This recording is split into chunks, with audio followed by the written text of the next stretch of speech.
What's up guys? Welcome back to the channel Hand Waving. Your friend Naruto Addict 2.0 is here again with a brand new Naruto fanfic that's going to change everything. A story where Naruto is betrayed and banished.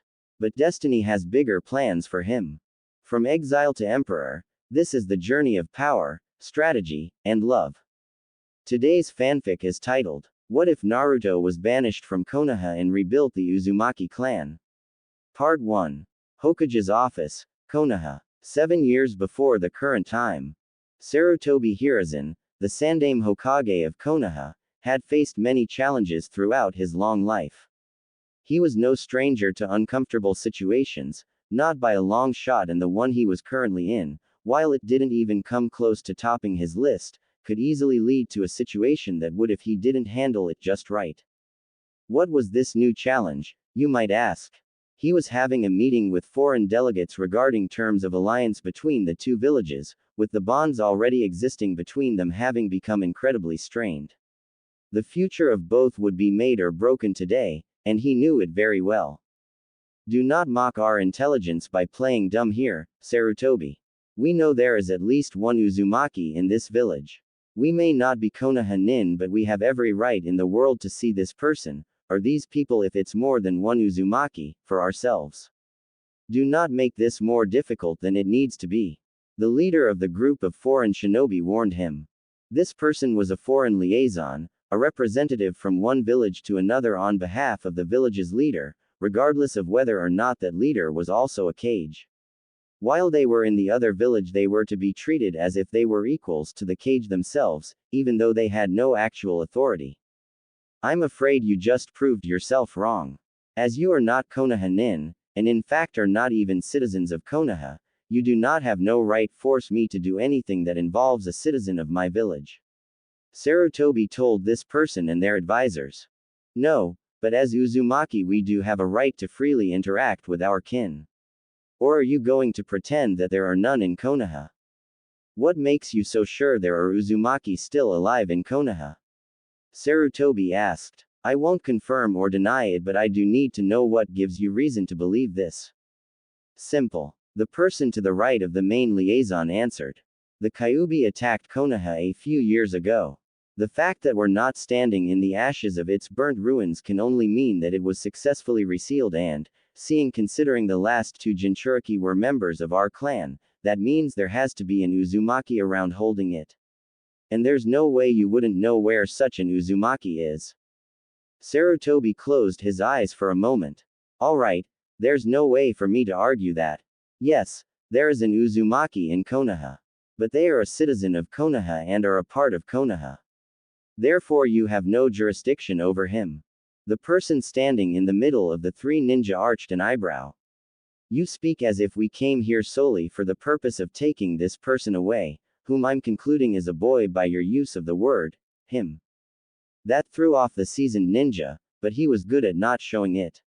Then why are you here? We came to check on the well-being of the Uzumaki remaining in Konoha, particularly the Jinchuriki. And we intend to offer our services to ensure his, or them if there are others, continued and if need be improved well-being.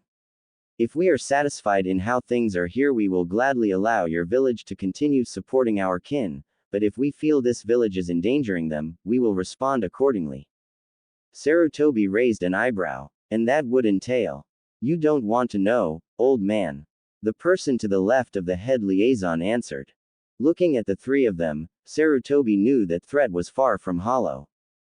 The person standing in the middle of the three ambassadors was Uzumaki Kikyo, one of the strongest kunoichi to ever live, rivaled only by Hiruzen's own student, Tsunade.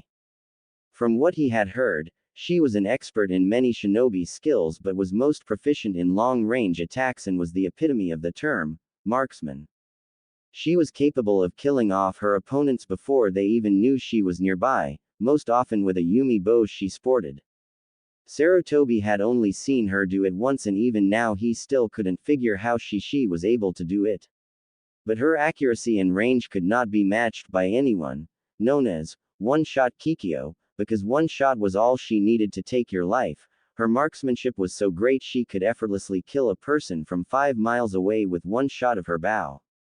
Simply put it, If Kikyo wanted you dead, it was only a matter of time until you died.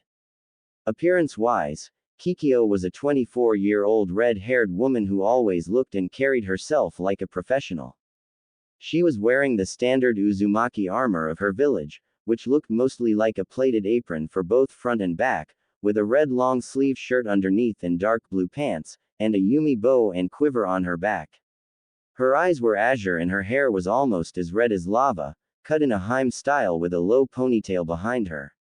At her hip was a sheathed dagger, though Sarutobi had no idea why she carried such a weapon given her talents.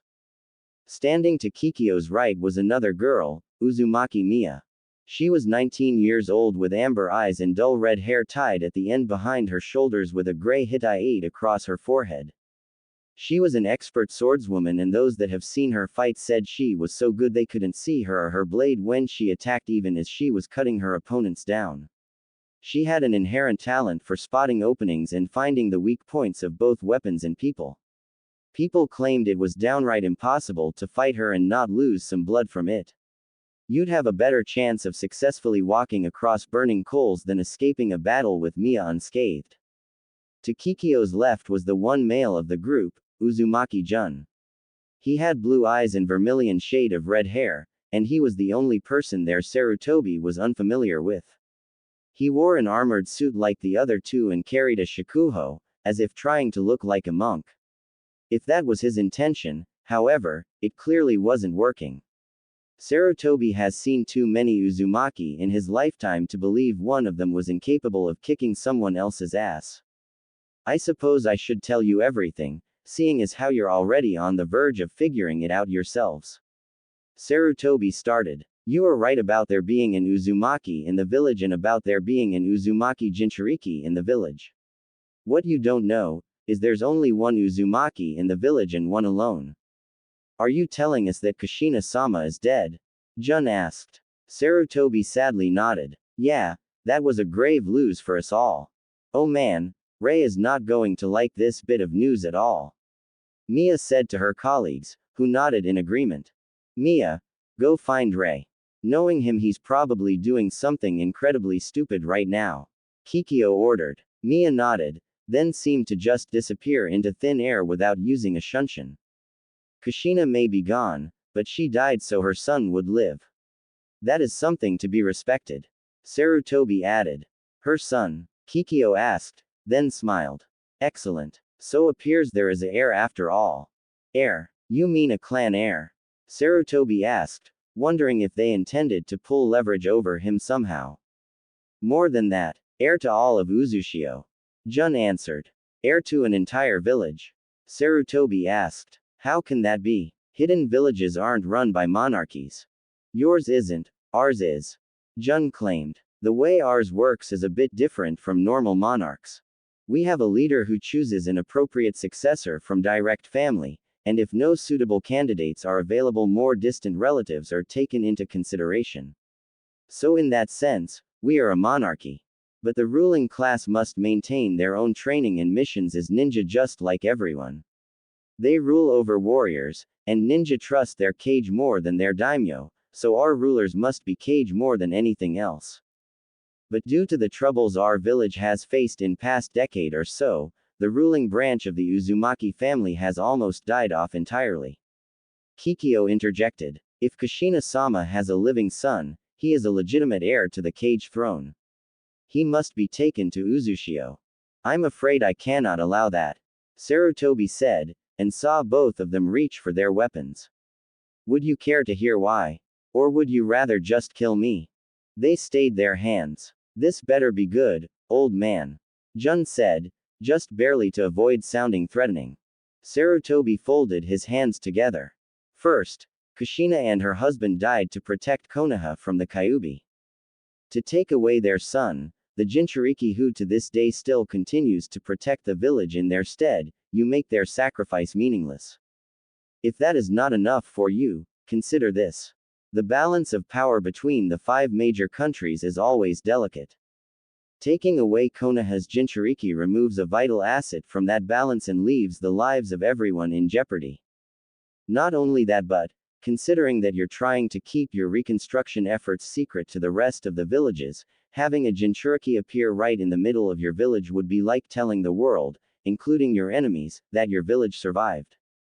Not to mention we that have a history of being able to provide for 2 Jinchuriki in the past, whereas your village to the best of my knowledge is currently having a hard enough time with the people you have at the moment. Giving you a Jinchuriki child would only complicate things for you. Besides, would your ninja accept a Jinchuriki as leader?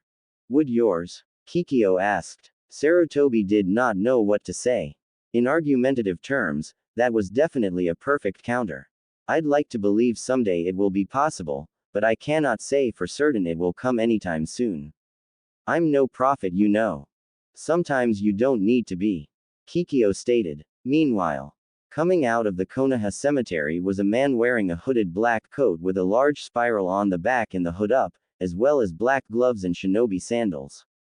He was the kind of guy that looked immediately suspicious to you, but all he had done was pay his respects to one of the deceased.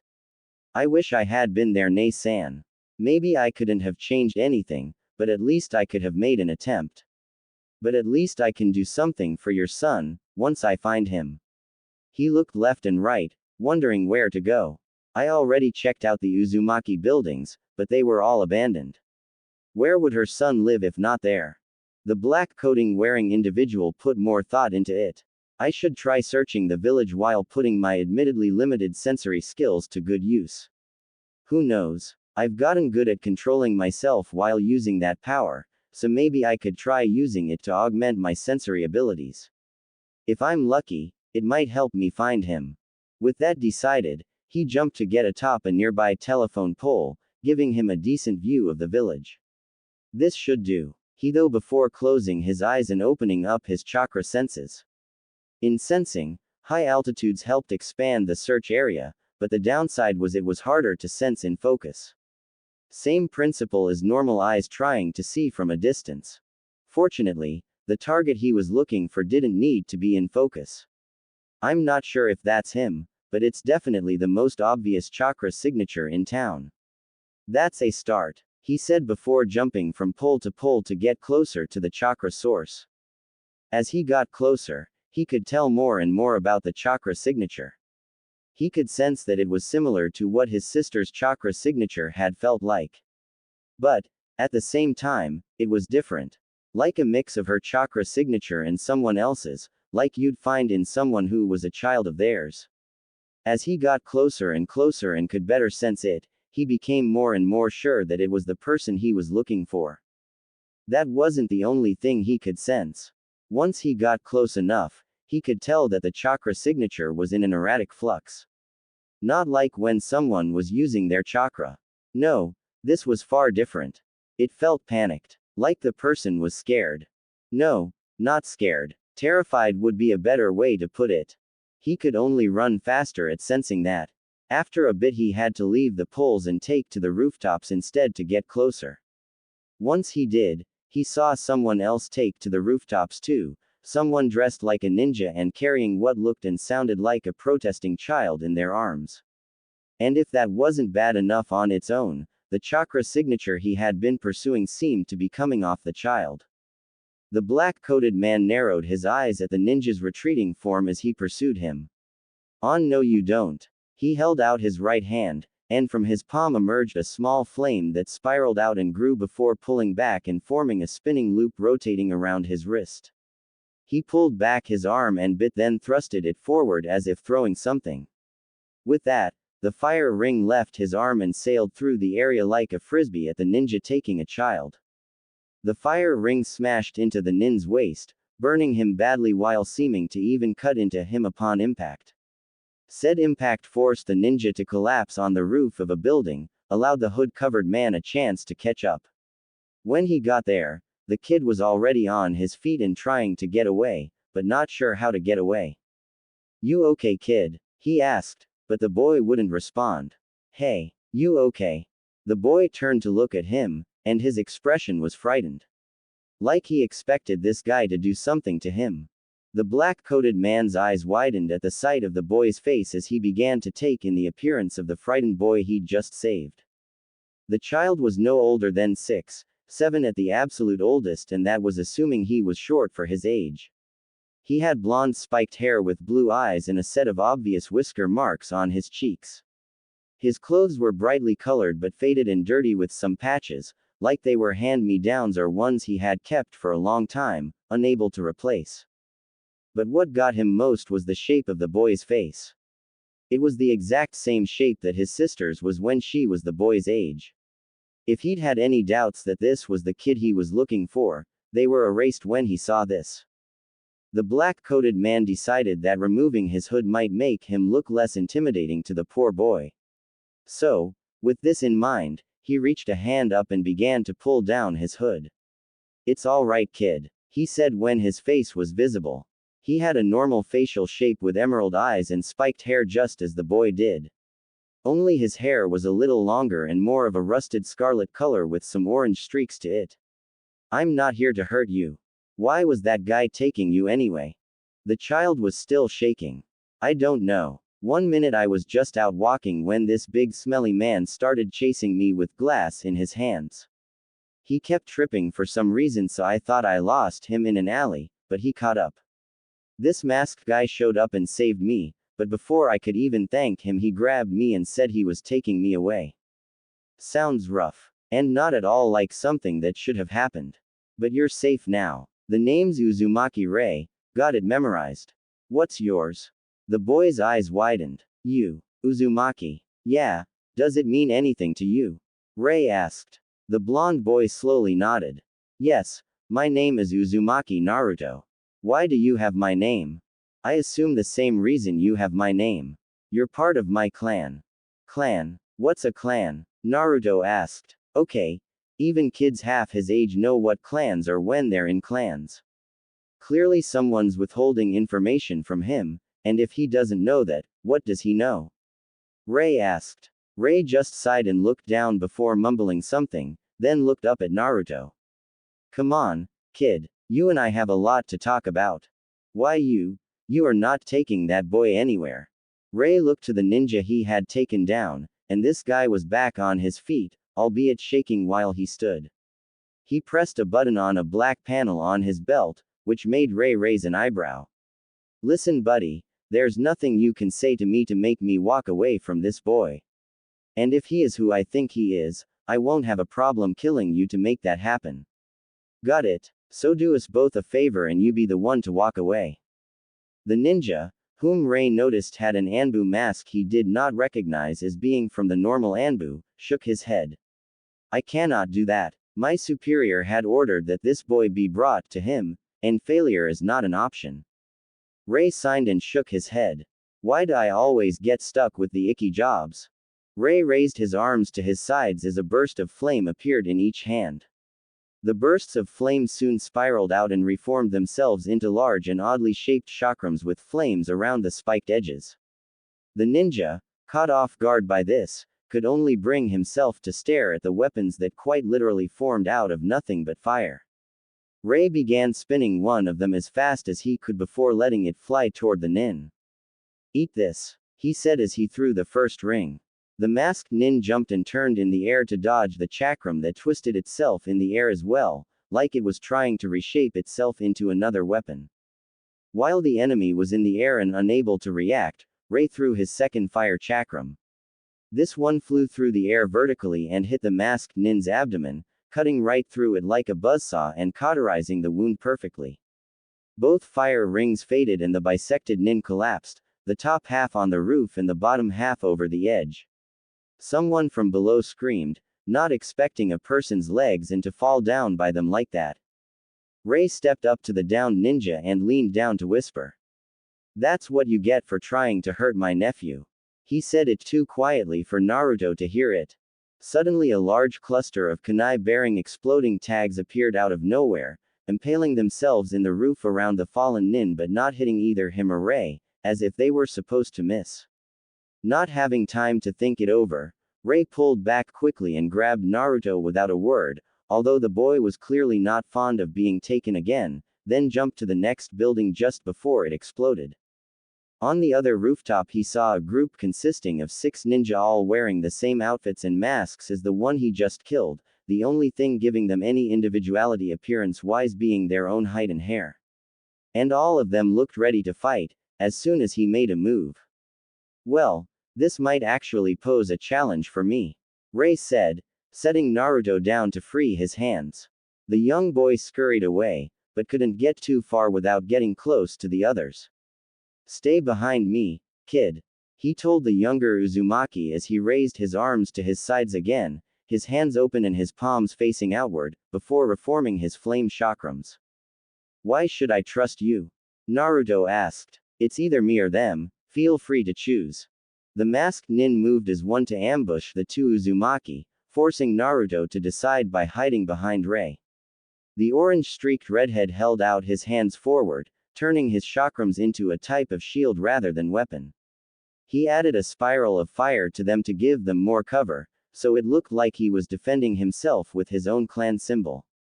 The masked nin were surprised to see this. This man, whoever he was using jutsu and abilities unlike anything they had ever seen. In some ways, it reminded them of a red-haired woman that their leader had briefed them on. One who was supposedly connected to the blonde they were attempting to bring to him. They couldn't think of that right now, they had to continue their attack on him and get to the boy. Each drew out a katana and 4 of them moved to hit the flames directly while 2 others would move around them. Ray saw this coming, however. He threw his 2 flame chakrams like boomerangs, bisecting the 2 attackers coming at them from the side before they could even blink, and stomped 1 foot to the ground. When he did, a large ring of fire sprung up around him and Naruto protectively before he caught his flame chakrams. The 4 other ninja were spared the attack, but one of them managed to cut his coat and draw some blood. They couldn't add more because of the fire wall, so they pulled back. This won't protect you, one of them said before taking out a scroll and unsealing some stored water. Sweden. Water bullet volley. From the water on the roof sprang forth a lot of projectiles at high speed right at Ray. Ray just threw one of his flame chakrams at them and raised his hands as a wall of fire rose up from the ring of fire, blocking the water projectiles. The flames that the wall of fire was made of were so hot that the water projectiles turned to steam before they could get very far through it. Naruto looked at the older Uzumaki, in awe of the power the man was displaying. This guy, he's really strong. You're good, but you can't keep this fire up forever. One of the ninja reprimanded, holding up a paper tag with a seal on it. Ray narrowed his eyes, able to recognize that seal. It's a fire suppressor, a low-quality one by Uzushio terms but enough to buy them some time to get past my defense. The nin got ready to throw it, but before he did, he just dropped it. And the hand that was holding it. The other ninja were stunned by this surprise, then felt something cut them all and blood gush out. But for the life of them, none of them could see what was cutting them now. Ray smirked at seeing this. About time she showed up. If she'd taken any longer, there's a chance I would have had to start resorting to that. Tell me you didn't spur this on Ray.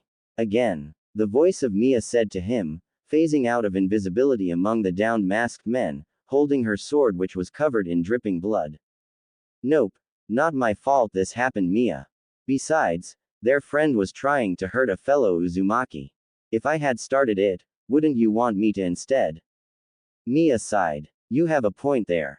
She then looked at the blonde boy hiding behind Ray as Ray dispersed his ring of fire and made his flame chakrams disappear. Is this him? Yes, and apparently something's going on here. Something that is completely uncalled for. Ray said. What do you mean? Naruto asked. Ray and Mia shared a look. Both knew that telling the boy would only confuse him, and at worst could plant seeds of outrage and disaster in his mind and future. They couldn't say anything in front of him, not yet anyway, but how to tell him this without losing any chance at getting his trust. Ray contemplated telling him that they knew his mother and were only able to come see him now. It wasn't a lie. It just wasn't the full truth. He opened his mouth to speak, but just as quickly as he did that, Mia came right up to the young boy and put her finger on his forehead. In no time Naruto collapsed and started snoring. Mia. Ray said, bothered. Not now. I know you want to tell him, but doing it without Kikyo-sama is a bad idea. Mia told him. Before you object, are you sure you want to risk offending one-shot Kikyo? Alright, I'll keep my mouth shut. But she will want to hear what I heard. Ray told her. Welcome back, Ray-san. Kikyo greeted formally when the two Uzumaki returned to the Hokage office. I trust you've gotten your little need for sightseeing out of your system. She arched an eyebrow at the sight of the child in Mia's arms. And what's this? Ray held a slightly dark look as he turned his gaze towards Kikyo. This is the Uzumaki we're looking for. And I have reason to believe that he's my nephew, since the last people in this village besides Kushina Ne-san that were known to have Uzumaki blood were Tsunade and Nawaki. And, as you know, Nawaki died at about the age of 12 and Tsunade never had any children. Kikyo didn't react, but she looked over the boy. Nothing about him looked like a trait from the Uzumaki clan, but his chakra, that was definitely of her clan. There could be no mistaking it. What have you done to the boy? Sarutobi asked. Ray gave the old man a dirty look. I could ask you and this whole village the same thing. Did you know he was being abducted when I first saw him? And before that, a man I'm guessing was drunk, at noon mind you, was trying to hurt him with broken glass. The Uzumaki in the room widened their eyes at these words, then turned to Sarutobi with their eyes narrowed. The old man felt like the air was getting thick with heavy ill intent. Sarutobi, care to explain why such an event would be occurring in your village? It didn't take a genius to figure out that Sarutobi was in hot water with the visiting Uzumaki. The people of Konoha don't take too kindly to the knowledge of this boy being the Jinchuriki for the Kyuubi. Right now, you have an idea of how kindly they don't take it. Don't take it kindly, Ray repeated, offended by the phrasing meant to soften the news. This was attempted murder and attempted kidnapping. This is beyond not liking what he is, this is treating the child like he is the demon. That regrettably is how some see the boy. Fortunately, I've at least forbidden anyone from speaking of it so no one his age knows the truth. Sarutobi replied. Jun folded his arms. With all due respect, Hokage Dono, forbidding anyone from talking doesn't stop them from acting on those thoughts they can't speak of. Clearly this village is not a safe place for the child. Kikyo stated. Sarutobi sighed. As much as I hate to admit it, you're right. But there are a few who look past the hatred of others and see him for who he really is. Like the Hyuga heiress, for example. Mia tapped her foot on the floor. You expect us to leave him here, knowing this, just because a little girl has a crush on him? No, I'd be foolish and undeserving of my job if that was my one argument to the case. Look, the truth of the matter is when Kushina was giving birth the seal on her failed and someone whose identity we've yet to learn took control of the escaping Kyuubi. Namikaze Minato, the Yondaime Hokage, husband to Kushina and father to Naruto there, was able to reseal the fox inside his son, but both parents died in the process. They died believing that Naruto could protect the village better than they ever could. To take him away from Konoha before he even has a chance to be a ninja would be spitting on their sacrifice. Ray clenched his fist at this. I get that, but isn't letting him live in these conditions with people trying to kill him spitting on their sacrifice even more so than taking him away from here should be, a place that one of his parents once called home. There is only so much I can do to keep him safe. Sarutobi explained. Obviously you're not doing enough. Naruto revealed to me he doesn't even know what a clan is. Tell me, how can a clan heir and the one Uzumaki in this village not know something that basic if you were doing everything possible to honor my sister? You're the Hokage, so couldn't you just tell him about his heritage yourself? Ray asked. Sarutobi sighed. It's not as easy as you think. I can't teach him anything ninja related myself without drawing more attention to us both, but I have told him to always listen in CL. Once he starts the academy. Not only that, but while I was focusing on making sure we recovered from the Kyuubi attack, the civilian council got their hooks into the academy and changed the curriculum around a bit. One thing they've done was cut learning about the Uzumaki from the program in order to try and save face with the other nations by making us seem unassociated with your clan. I myself didn't find out until recently and intend to rectify this situation as soon as possible. You let the civilians decide what should and shouldn't be taught to ninja. Kikyo repeated, making a look of disappointment and bewilderment. It was an expression shared by the rest of her clansmen at the moment. Sarutobi shook his head. No, it's more like they forged my signature and put in an order for it to be changed to their liking. And you let them stay in power? Jun asked, starting to get angry. No, of course not. I had them sentenced to life without possibility for parole on grounds of usurping and defrauding the Hokage. I have the current council fixing the problem now. Like I said, the problem was only recently discovered. So to fix a problem created by civilians, you're entrusting new civilians to fix it simply because they're new? Ray asked. I'm awaiting the report of the new curriculum as we speak. And to make sure it's genuine and not a mere diversion, I will check it myself when the semester starts. I can understand that, but we still have reason to believe Naruto here is better off in our village. Especially if the people who wish harm on him will find ways to use their children to make it happen for them. Kikyo claimed. Sarutobi nodded sadly, knowing that they had a point. Is there any way we can find some sort of compromise that would allow us to fully honor Minato and Kushina's wishes as well as do what's best for Naruto-kun? Ray thought it over for a second before a grin, not unlike one that would be seen on Naruto's face when he was planning something big, stretched across his face. I think I've got an idea. Hiruzen visibly cringed when Ray said those words. I'm going to regret this, aren't I? Current time. A young boy tried to open his eyes but found that the light was too painful for him at the moment and was forced him to close them again. What happened? He asked himself, before he managed to answer his own question. Oh right, the Tem tried to leave and I had to kick his to get him to come back. Did a good job of kicking my in return, I'll give him that. But then, how did I get back here? Wait, I am in Konoha, right?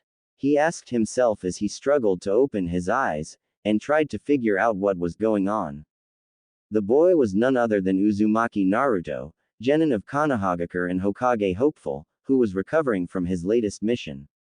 As the young Konoha nin couldn't even open his eyes immediately and was now covered in bandages that wrapped everywhere other than his hair, mouth, nose, and eyes like a mummy, it was clear that this mission had nearly killed the normally loud blonde. Naruto opened his eyes, fighting the pain he felt in doing so, and lifted his hand above said eyes. See, he could dim the light. He could make out a room with white walls and an open window, as well as a regular beeping noise. Yep, I'm in a hospital, so that's a somewhat good sign. A knock was heard at the door. Naruto by reflex tried to say, come in, but his mouth was sore at the moment. The best he could verbalize was, Awin. Taking that as a sing, the door opened and Naruto saw a familiar face, putting his mind at rest regarding where he was. Yo, Naruto. I'm glad to see you didn't die on my watch. You look like hell, though. Did Sasuke really do all that to you? Shikamaru asked. Zoshk. He started, then sighed and coughed. Otter. He mimed drinking from a glass to get his point across.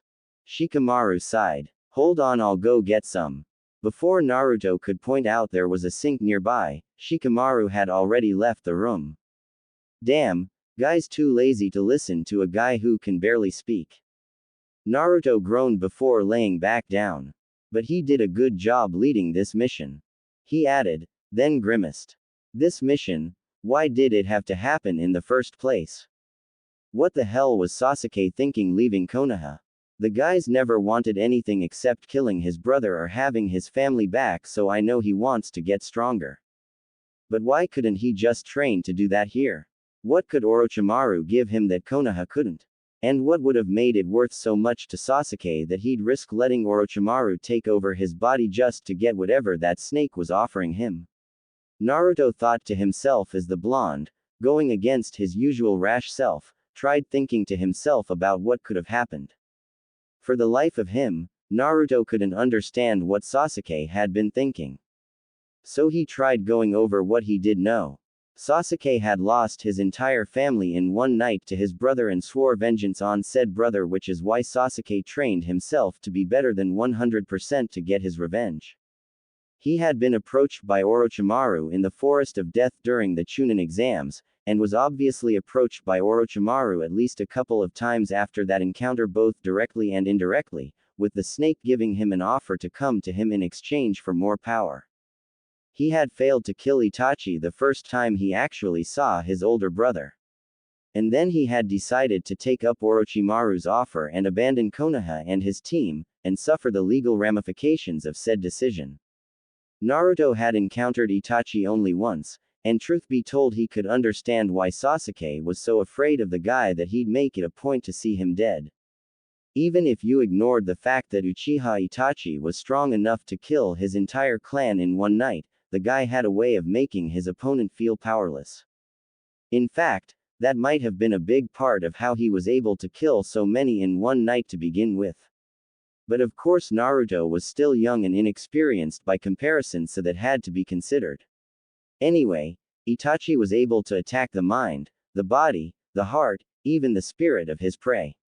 He didn't just kill his opponents, he destroyed everything that defined them, though whether this was Itachi's intention was something that, for some reason, Naruto was unsure of. Naruto had no idea what the full extent of Itachi's powers were. In fact, he doubted even Sasuke knew. Quite possibly the only person who had an accurate idea was Jiraiya of the Sannin, the one person that Itachi appeared to either acknowledge as being far more powerful than Itachi himself or was outright afraid of. Why didn't Sasuke just ask Ero Sennin to train him? His brother said Ero Sennin was stronger than him. Couldn't Sasuke at least have tried to ask the pervert for some help before going to Orochimaru? What made him think that freak knows anything about Itachi? Naruto asked himself. Either Orochimaru knows something about Itachi that he told Sasuke when I wasn't around to hear it, or the freak is controlling him somehow. Those are the only explanations that makes any sense. The door opened and Shikamaru came back with a glass of water, but he had company this time.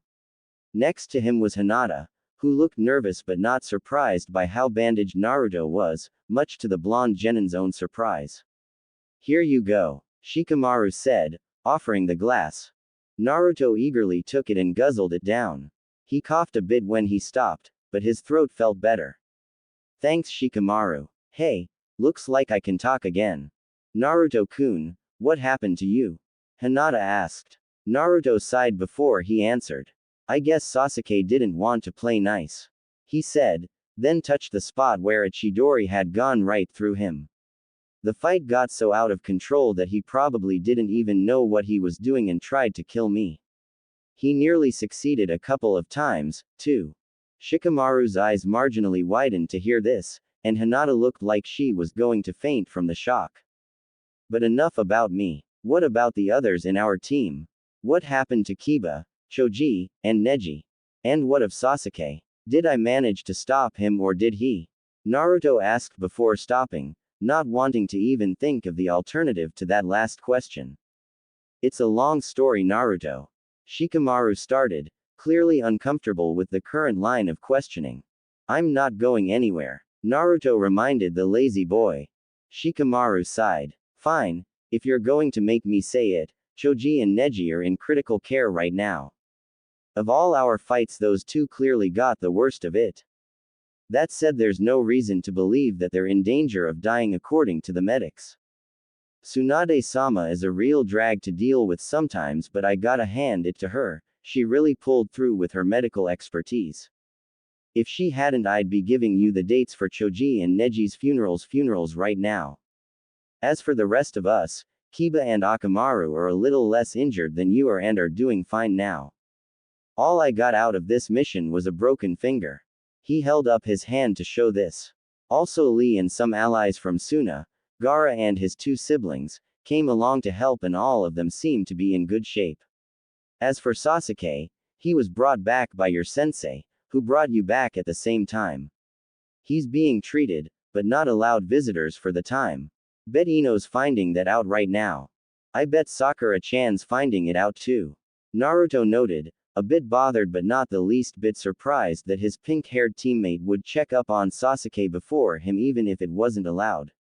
But he tried to ignore that. He was simply relieved that Sasuke was in Konoha right now. Anyways, the important thing is we all got out of it alive and we were successful in our mission. That's something to be thankful for. Shikamaru added. By the way, you should know that you've been unconscious for 3 days. If Naruto was still drinking water, he would have done a spit take at that news. 3 days? Yep, I've been coming by each day to check on you and the others. Same with Hinata, though unlike me she always went to see you first. Shikamaru pointed out, gesturing to the white-eyed girl with a quick tilt of his head for a moment. Hinata's face darkened. I wanted. She poked her fingers together, unsure what to say and unable to look anyone in the eyes. Thanks you guys. Has anyone else been by? Naruto asked. No idea. If they have then it wasn't when I was around. Shikamaru answered, then saw Hinata was still fumbling with herself. Well, I've got nothing left to say, so I'll get going and check on Kiba. Though I imagine Hinata might want to stick around a little longer. Again, without bothering to give anyone a chance to say otherwise, he left the room. Naruto looked to Hinata, who wasn't speaking anymore or looking at him. To him, she looked like she wanted desperately to be somewhere else but couldn't leave without being rude. Hinata, if you want to go you can. I won't stop you, he gently told her, giving her the out he thought she wanted. Hinata looked at him now. I want to stay, she blurted out, then caught herself. I mean, if you'll allow it. Sure, why wouldn't I? He replied. Get comfortable though, you look like you're anything but that. Hinata sat down in a chair by his bed put there for visitors. Was there anything you wanted to say to me, Hinata? The white-eyed girl tensed for a moment. There were many things she wanted to say, but she didn't know where to start, let alone if she even could make herself say any to begin with. Naruto-kun, what happened to you out there? I heard you were nearly killed. Huh, who told you that? Naruto asked. Your sensei. He said Sasuke-san tried to kill you with an assassination jutsu. And you yourself just said that he probably tried to kill you and that he nearly succeeded. She said, small tears forming in the corners of her eyes at these words. Oh, well, Sasuke did come at me with the Chidori, but, surely he wasn't really trying to kill me, or at least he wasn't doing it willingly. It had to be the seal that Orochimaru messing with his mind or something. Naruto countered.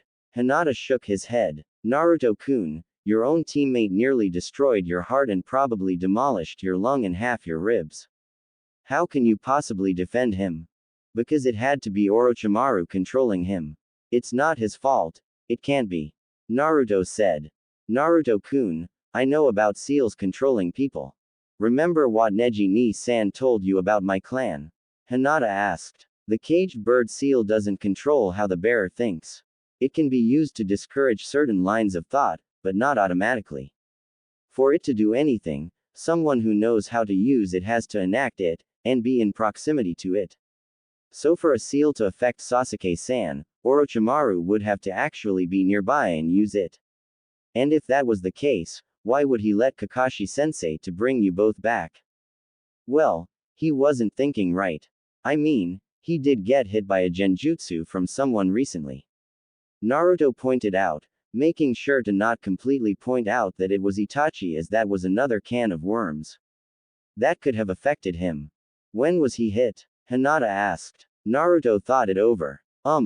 During the mission where Ero Sennin and I brought back Ba-chan. He noted the Hyuga heiress's confused expression at his choice of phrasing. Our new Hokage. Hinata arched an eyebrow. Naruto-kun, my sensei is a genjutsu expert and she went to see if that was the case. If it was she would have said so, but she didn't. And believe me, there are few genjutsus, if any, that can affect a Sharingan user for that long. If he had been hit with one then, a few weeks ago, any effect of it would have worn off by now. Long-term genjutsus are almost impossible to cast on the Uchiha. What are you saying, Hinata? That Sasuke actually wanted me dead. He may be a jerk but that's too much even for him to pull. Then why did he use an assassination jutsu on you? She asked. I don't know, but it couldn't have been to kill me. He insisted. Why do you believe that, Naruto-kun?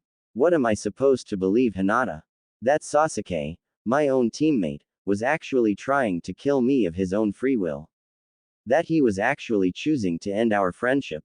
I can't believe that, he said, then added to himself quietly. I don't want to believe that. Hinata caught that and leaned to him, taking a hold of his hand despite her blush from doing so. Naruto-kun, I know this is unpleasant, but something isn't true simply because you want it to be. I know this hurts you, but you should consider the possibility that Sasuke-san really did intend to kill you. Naruto withdrew his hand, hurting her a bit at his small rejection of her. Even if you're right, it doesn't matter. He's still here, so I can change him so that this doesn't happen again. Why does it matter to you, anyways? Why does it matter if Sasuke tried to kill me or not? Hinata tried to withdraw into herself, hesitating to answer, but Naruto wouldn't have any of that. If you have a reason to care, then at least be brave enough to tell me why you care. I don't want. She stuttered quickly. Can you please speak up, Hinata? He asked, a bit bothered by her quietness here. After a brief moment, Hinata, in a display that was completely unlike her, snapped. I don't want you to die, Naruto-kun. I care about you too much to see you get killed. If you were to die, I don't know what I would do with myself. She shouted, forcing herself to be louder but losing control over her own volume when she forced it. Naruto looked at her and was stunned silent. He wondered who was the girl standing before him and what had happened to the quiet girl that was the Hinata he knew. Hinata blushed even more after that outburst and looked out the window to avoid making a further fool of herself. Hinata, he gently called to her, but she didn't respond. Hinata, what did you mean by that? She was lightly shaking a bit. Naruto-kun, you almost died on that mission. Do you even understand what that even means? Yeah, that kinda comes with the job, Hinata. He remarked. This was different. You almost died, all because you tried to bring back someone who you thought wasn't going to try to kill you. Did you think Neji-ni-san wasn't trying to kill you in the Chunin exams? Did you think he wasn't trying to kill me? No, I did see that. He told her. Now Hinata looked at him, tears starting to fall from her eyes slowly. You tell me you don't believe Sasuke-san was trying to kill you, and you say the main reason you believe this is mostly because you don't want to believe the alternative. What if he was trying? What if he tries again? Are you going to leave yourself open because you want to believe he's just playing around? But, no, Naruto-kun, no buts. Remember how mad you got when Neji-ni-san almost killed me? She asked, and he nodded. The thought that Sasuke-san tried that to you is making me just as mad, and hearing you defend him hurts me as much as you would be hurt if I had defended Neji-ni-san to you right after it happened. Naruto was taken aback by this, as Hinata did have a point. Neji's attempt to murder Hinata during the Chunin exams was one of the few times in his life where Naruto admitted he was genuinely pissed at someone. Everything Neji had done or said was so wrong and offensive that it was impossible not to get mad at if you were a decent person. But he never thought someone would feel the same way towards someone if he had been in Hinata's place in that situation. Most of the time, he believed that most people wouldn't really care enough to do anything about his death. Some would cry, but none would swear to get back at his killer like he swore to get back at Neji. But was he wrong? Would people actually be so pissed at someone for killing him that they would get back at him? And, in this case, would Hinata really be one of them? Naruto-kun, the fact is Sasuke-san tried to kill you. Whether he was influenced or not doesn't matter to me, no more than whether or not Neji-ni-san was influenced mattered to you. He tried to kill you. Kill you. It makes me so mad right now. I just want to go to him and hit him with everything I've got, like you did with Neji-ni-san. When you defend him, it's like you're saying you were supposed to die. Hinata, he quietly said, stunned that this shy quiet girl could not only desire the pain of another, but would do so if it meant avenging him of all people. Naruto-kun, if he tried it once, he could try it again. Please, I know you don't want to, but don't let your guard down. Don't pretend Sasuke-san was just playing around. If he tries it again, if he succeeds in killing you. She stopped and found it hard to talk, as if choking on her brewing sobs. What will you do? He asked. On a roll, Hinata got closer to him and looked him right in the eye. I'd kill him. Then kill myself. I can't live in a world without you, Naruto-kun. If I outlive you, Naruto-kun, I have nothing to live for. You have no idea how much you mean to me, Naruto-kun. Then why don't you tell me? He asked to test her. Blushing, but not as much as she usually does, Hinata felt that she had crossed a point of no return and that she had to tell him. And to be perfectly honest, she didn't think she wanted to return. What if Naruto didn't survive his next mission? What if she didn't? She didn't want to outlive him, but she didn't want to regret not taking this opportunity either. Hinata took a deep breath and mustered what little courage she had at that moment before she finally said one four-word sentence that, to everyone who had noted the Hyuga heiress feelings, was a long time coming. Naruto-kun, I love you. Hinata confessed, then actually felt herself get lighter for saying it. It was as if, with that one sentence, the chains around Hinata's confidence had just shattered and the weight of her self-doubt had suddenly lifted off her shoulders. I love you. You don't have to say you love me now. I won't be upset if you don't love me yet or even if you never do. But I want you know how I feel and I want to be by your side, whatever that may turn out to be. Can you at least give me a chance before you decide what you want to do? Naruto didn't know what to say and, to be honest, no one would have been able to blame him. A girl he had always thought of as a wallflower, a girl he thought of as just a little weird, had just confessed that she loved him, turning into almost a different person just to say those words. None of the things he knew, and none of the things he had been through in his life, could have prepared him for this.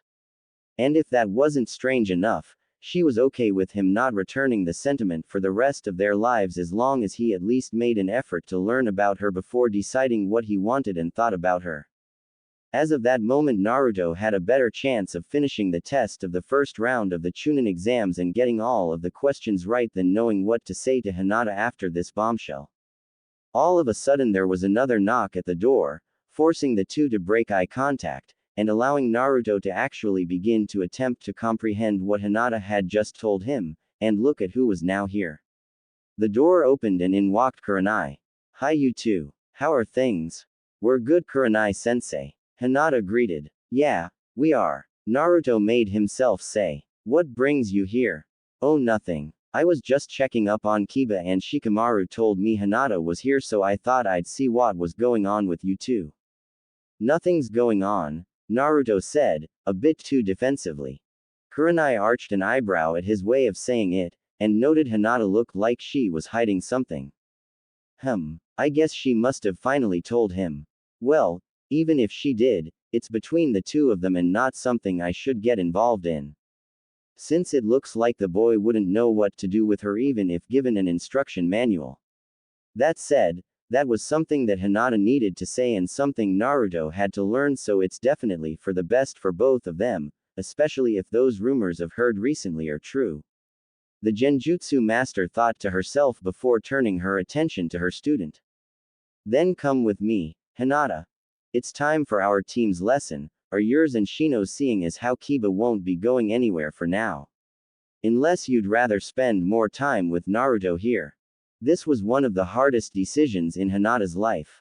She didn't want to disobey her sensei, but leaving Naruto so soon after pouring out her heart would devalue her effort.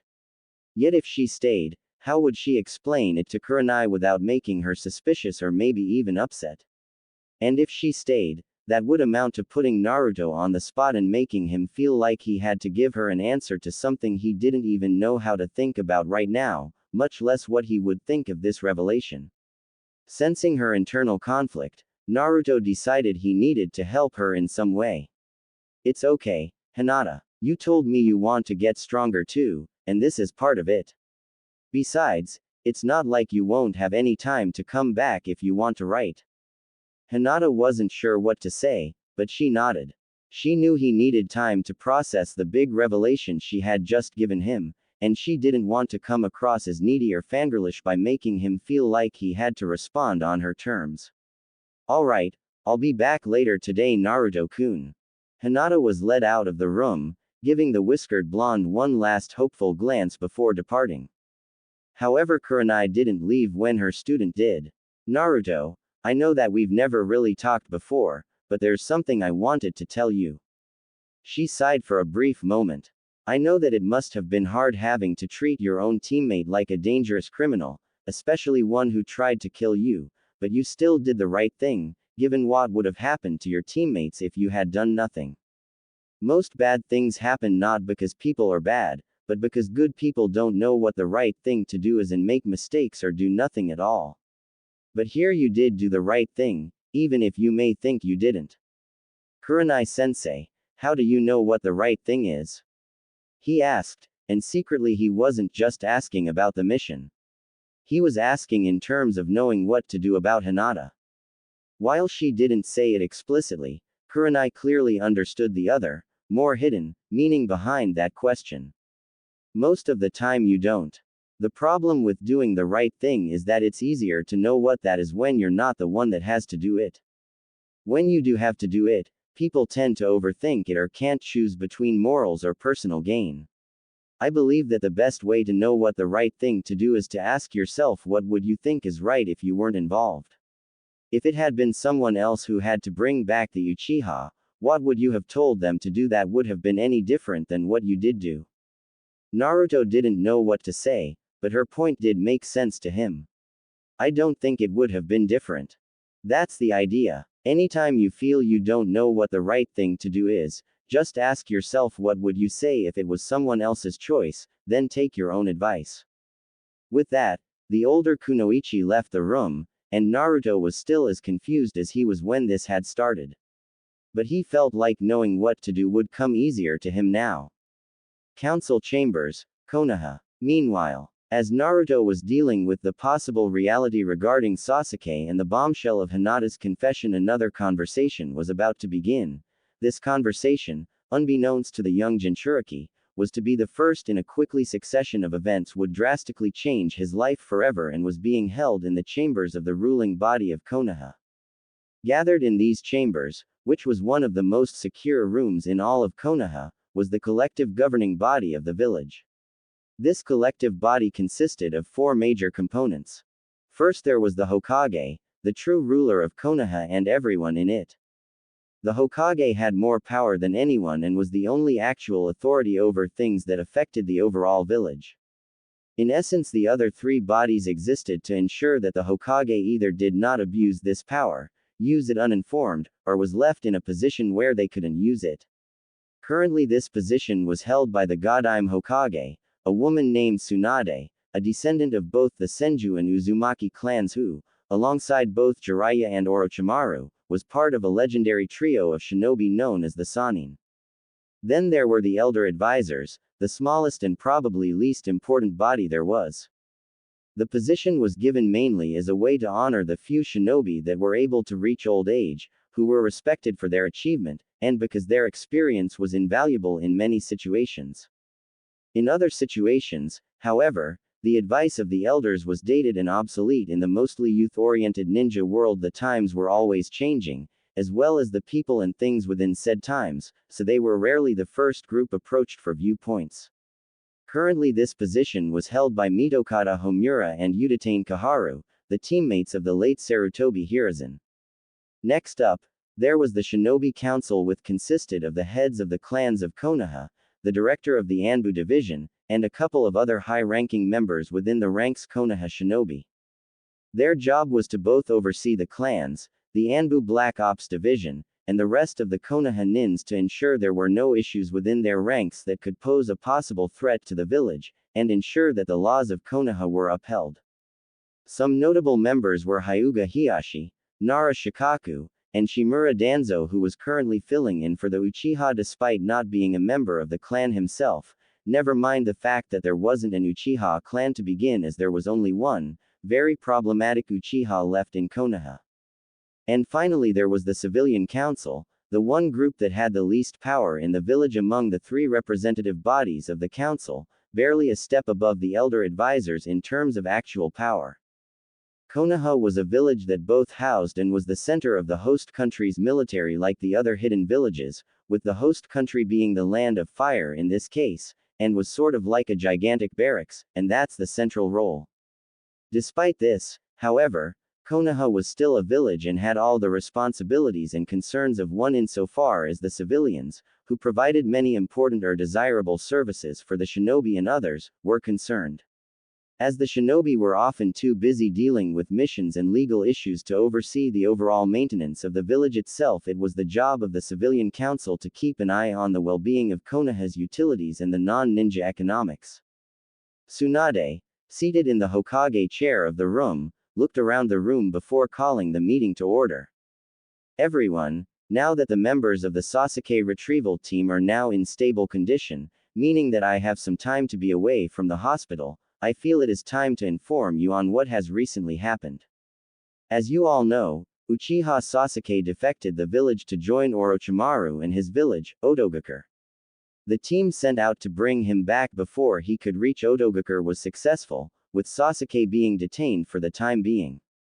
4 of the 5 members of the team we sent were seriously injured, with 2 of those members being in critical condition, but they're all out of harm's way and they will all make a full recovery, though it may take some time for a couple of them. That's good to hear, Akamichi Shuza said. The Akamichi clan head was one of the first to hear about his son Choji's predicament, the young member of Team 10 being one of the 2 team members that was in critical condition after the mission.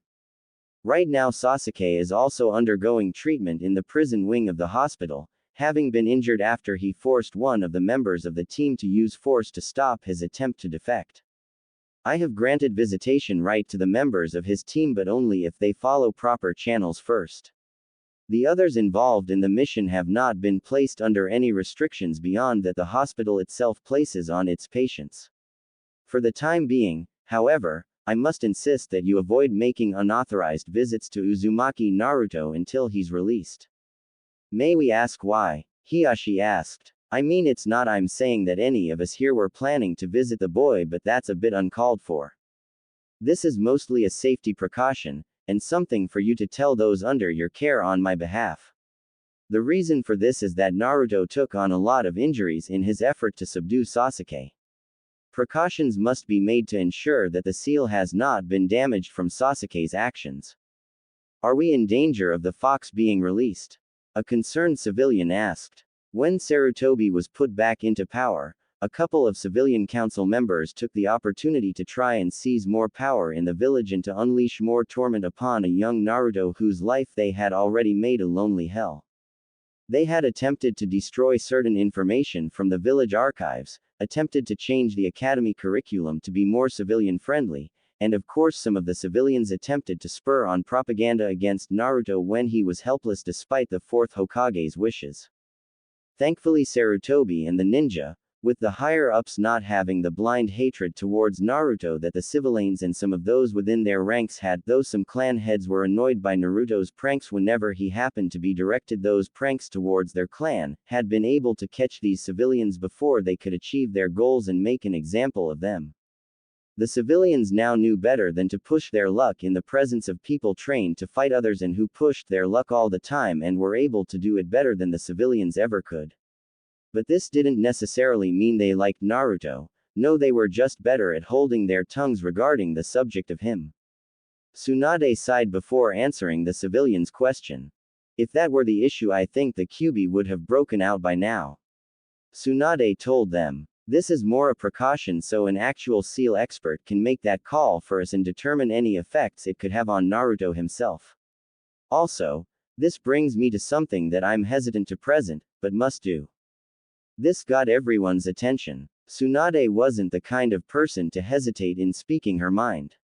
Whenever the slug Sanin was uneasy about something she was about to discuss, as she apparently was in this case, that was an ominous sign of whatever was to come next. Rest assured that we're not in any danger, but this something that does concern everyone both in this room and in the village. Several years ago my predecessor and sensei, the Sandaime Hokage, made a deal with an old ally of our village. Now that ally has come to collect what we owe them, so to speak.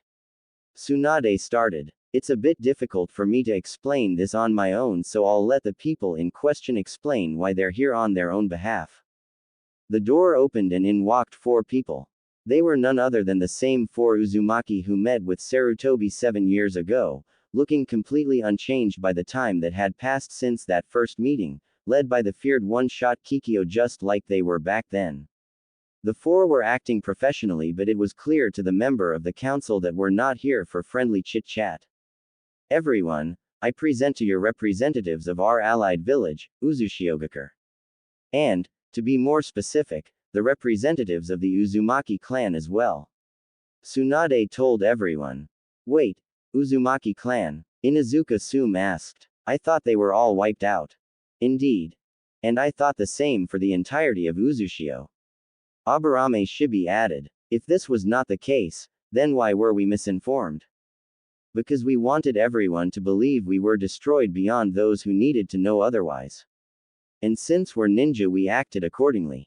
Tell me, Aburame, what is a ninja's greatest tool? Kikyo asked, clearly recognizing the attire of the clan of insect handlers. Deception. But to be fair, if you are our allies, why would you deceive the rest us and not the Hokage? Shibi replied. Gotta admit he's right. Yamanaka Inoichi added. While being deceptive is a good thing for a ninja, no decent person is intentionally deceptive to an ally. If you are our allies, you wouldn't have deceived us either. Yet you have. Kikyo stated coldly. That's quite an accusation. Sume stated with apprehension. Can you back it up? Yes, we can. That is the whole point of this visit. Mia stated. How are you even able to visit? Not to be rude, but how have you been able to survive all this time without us knowing? Hiyashi asked as the Hyuga clan head, while not wanting to offend the envoy, was clearly bewildered by such an affront by the Uzumaki.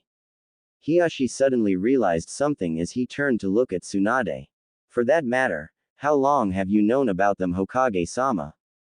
I only learned a couple days ago, right after I had sent out the team to retrieve Sasuke. They wished to not speak until they knew Naruto was back and out of harm's way. As he has now regained consciousness and is recovering in the hospital without anything significant developments for now, that will have to suffice since this could not be delayed much longer. Tsunade answered before turning to Kikyo. Now, let them tell their part. Kikyo nodded in a show of appreciation before she continued speaking. Thank you, Hokage-sama. Council of Konoha, I believe introductions are in order. I am Uzumaki Kikyo, head of the envoy from Uzushio and acting head of the Uzumaki clan. The people standing beside me are Uzumaki Mia, Uzumaki Jun, and Uzumaki Rei. 7 years ago we had a meeting with your previous Hokage, Sarutobi Hiruzen, regarding the well-being of the sole member of our clan in this village, Uzumaki Naruto, and we told him that we'd return when a new Hokage was put into power to reevaluate his situation. So here we are. Upon the mention of Naruto, several of the civilian council members been talking amongst themselves, shocked by this revelation. Wait, you mean to say that Naruto actually is a member of a clan? One of the civilians asked. I was told he was given that name in honor of your clan, but there was no blood connection. Indeed, and no offense to you or your companions, Kikyo Dono, but from what I can see none of you even look like the boy. Another civilian pointed out. That's because he took after his father Minato in terms of appearance, though the shape of his face is definitely that of his mother's. Honestly, I'm surprised more people don't notice the resemblance given that a giant bust of his father's face is carved into that mountain standing above your village. Rei commented. Most of the civilians didn't hear Rei's comment beyond the mention of that name, fully aware that Rei was referring to Namikaze Minato, the Yondaime Hokage. It didn't take long for them to put 2 and 2 together and realize that Rei was saying that Naruto, rather than being the human form of the Kyuubi, as some of the civilians had once believed up until Naruto's successful defense against over a rampaging Ikibi during the Oto Suna invasion, was the only child of the revered Hokage.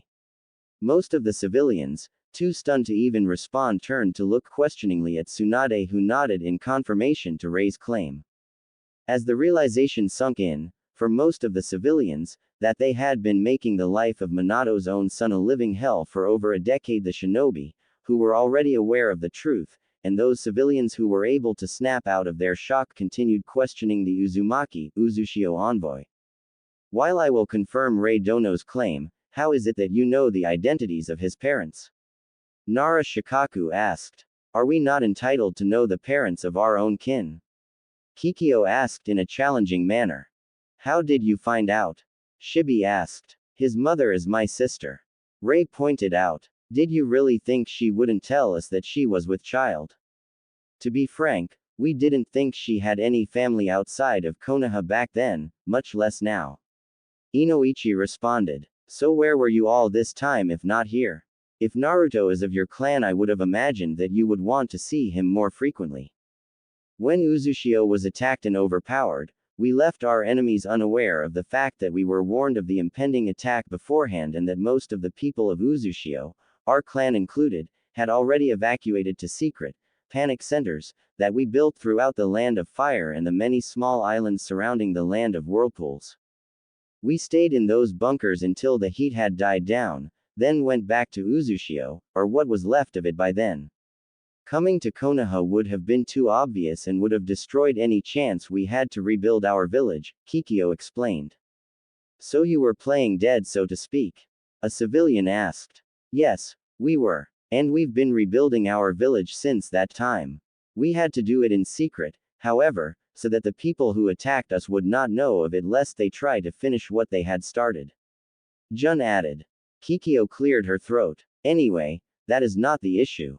The issue is we did entrust some of the members of our clan, of whom only Naruto is left alive, to this village, and, now that we've evaluated his current conditions, we are no longer satisfied with letting Konoha have Naruto, who is also the last living member of our clan's ruling family, under its jurisdiction. We now intend to bring him to Uzushio, as we should have done years ago. You can't do that, several voices said all at once. Why not? Why should Konoha be allowed to keep him? Why should we not have Naruto come to his rightful home? Kikyo challenged. She's right. Besides, from what I've seen from the people in this village, especially among you civilians, it looks and sounds like you guys want him to go away. Now you have that opportunity to get him out of your sight and you're refusing to let him go. Rei proclaimed. You do realize that Naruto is the Jinchuriki of the Kyuubi, correct? That alone is all the reason we need to keep him here. Danzo stated. All four Uzumaki gave him dark looks. If him being a Jinchuriki meant anything to this village, he would be stronger. Not what he is now. What do you mean? Rei handed Kikyo some papers.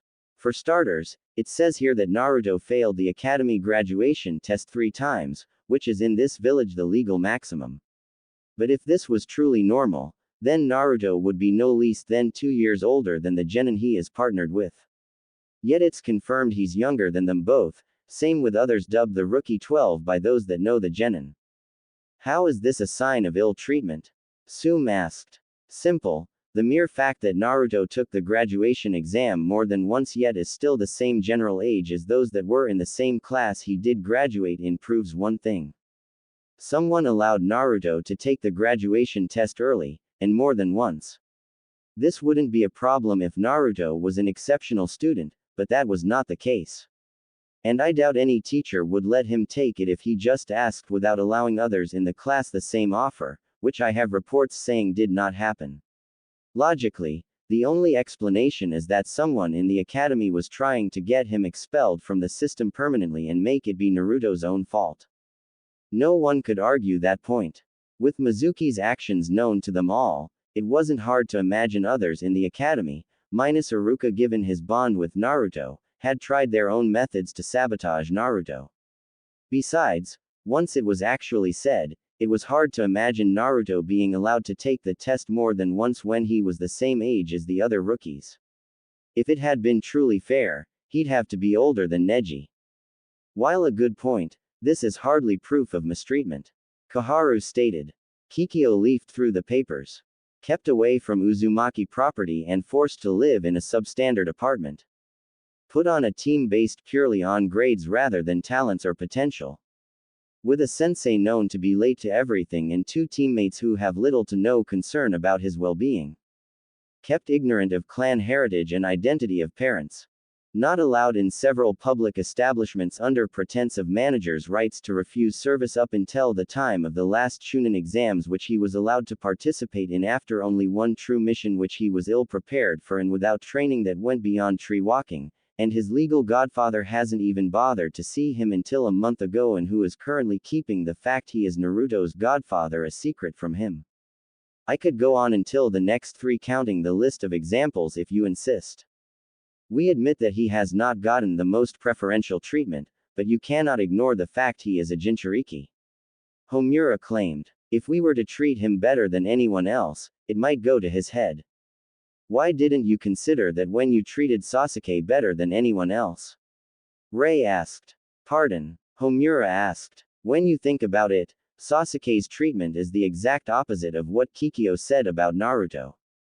Allowed to live on his clan's property, placed on a team specifically suited to his needs above others, allowed into any establishment with owners giving him discounts not given to others, and not only that, allowed to be late to the final rounds of the Chunin exams, something that would not have been considered had it been someone else late. Again, if treating someone better than others goes to their head, what's your excuse for that? For starters, Sasuke lost his entire clan in front of him at a young age. He needed something to help keep his spirits up. Koharu claimed. Correct me if I'm wrong, but Naruto lost his family at an even younger age, the day he was born. By your logic, he would also need to keep his spirits up. Jun pointed out. Indeed. He needed a reason to be loyal to this village, and right now, I wouldn't be surprised if the only reason he felt loyalty was out of not love but obligation. Kikyo declared. Why would that matter? Danzo asked. Kikyo gave the bandaged warhawk a flat look. Love has an affect on an Uzumaki, and even our few remaining relatives in the Senju clan here in Konoha to a lesser extent, that you couldn't possibly understand.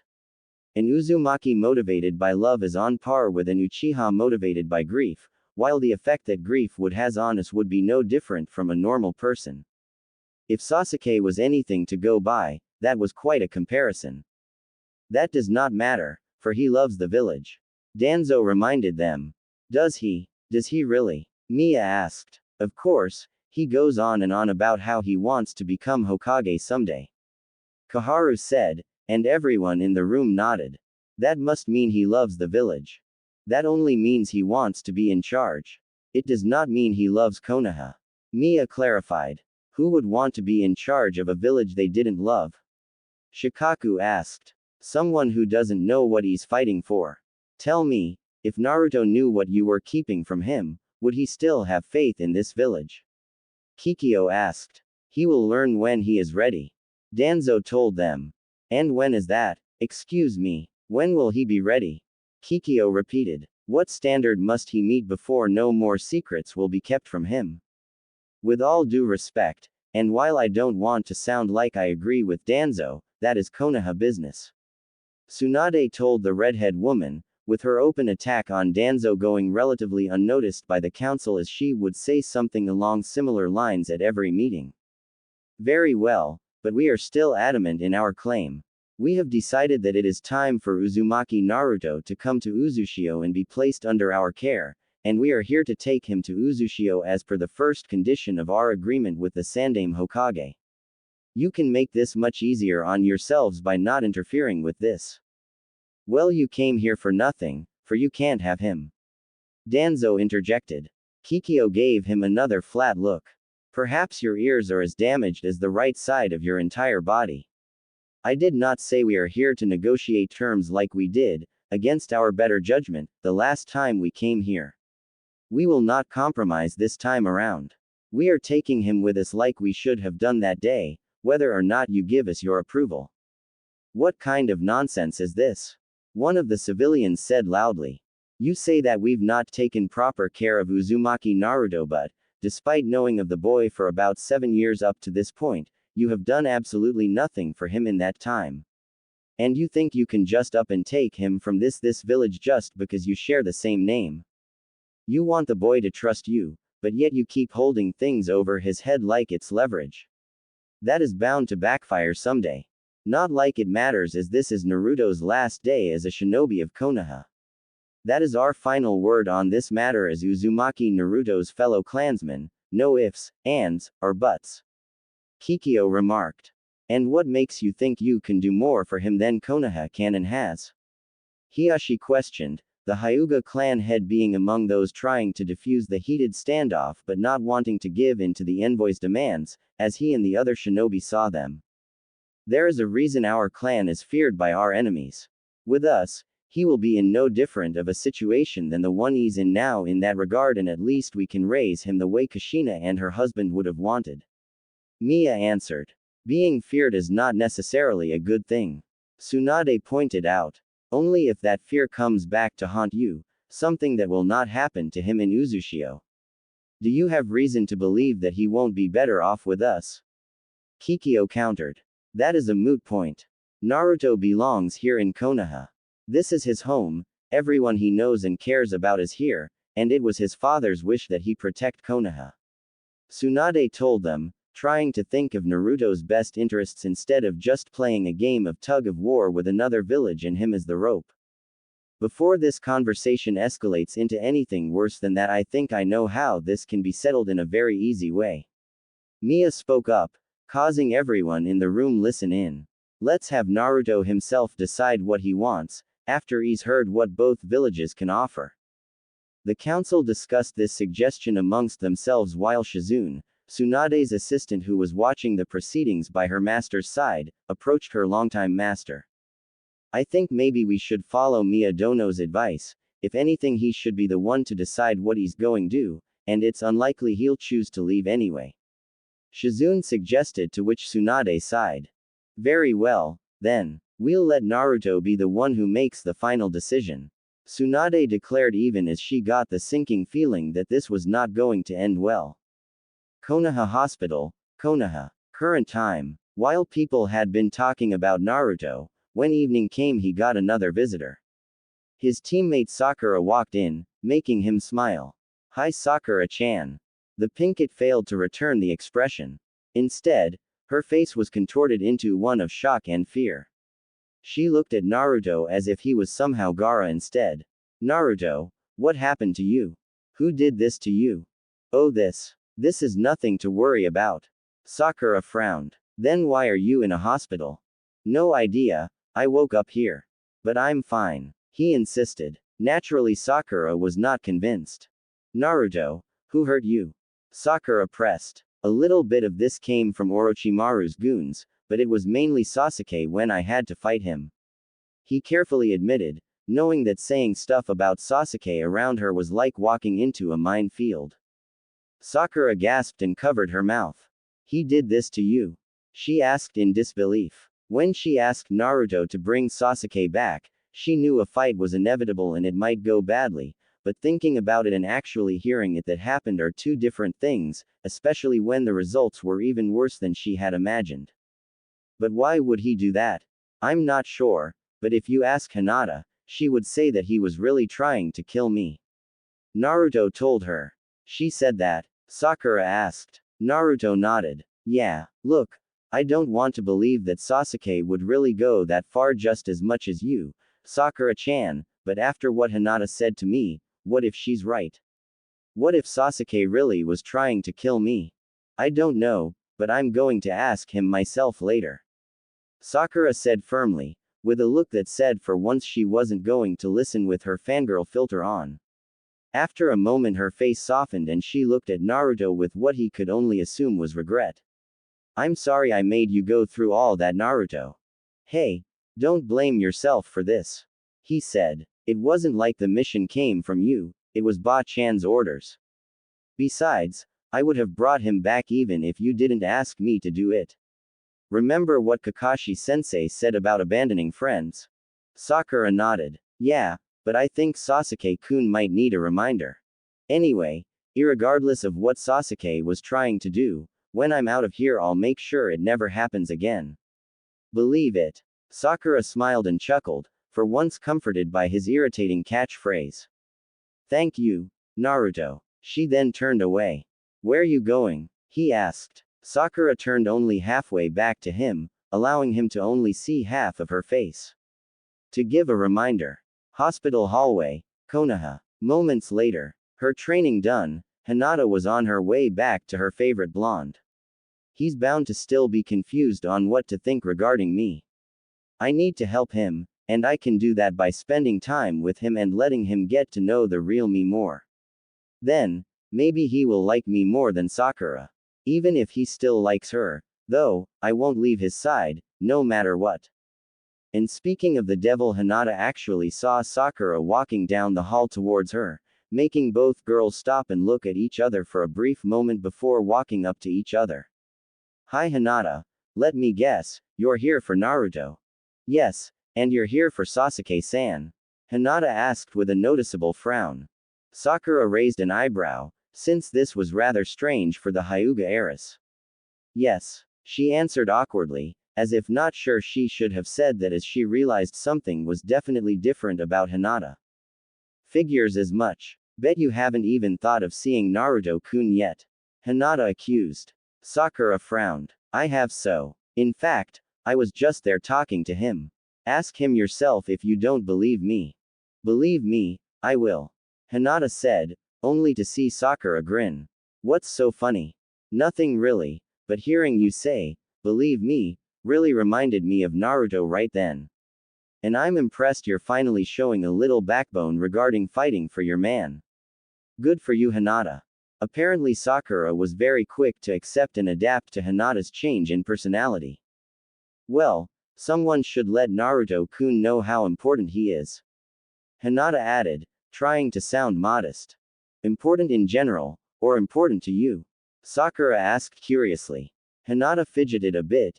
Even after her confession, there are some things about Hinata that remained unchanged.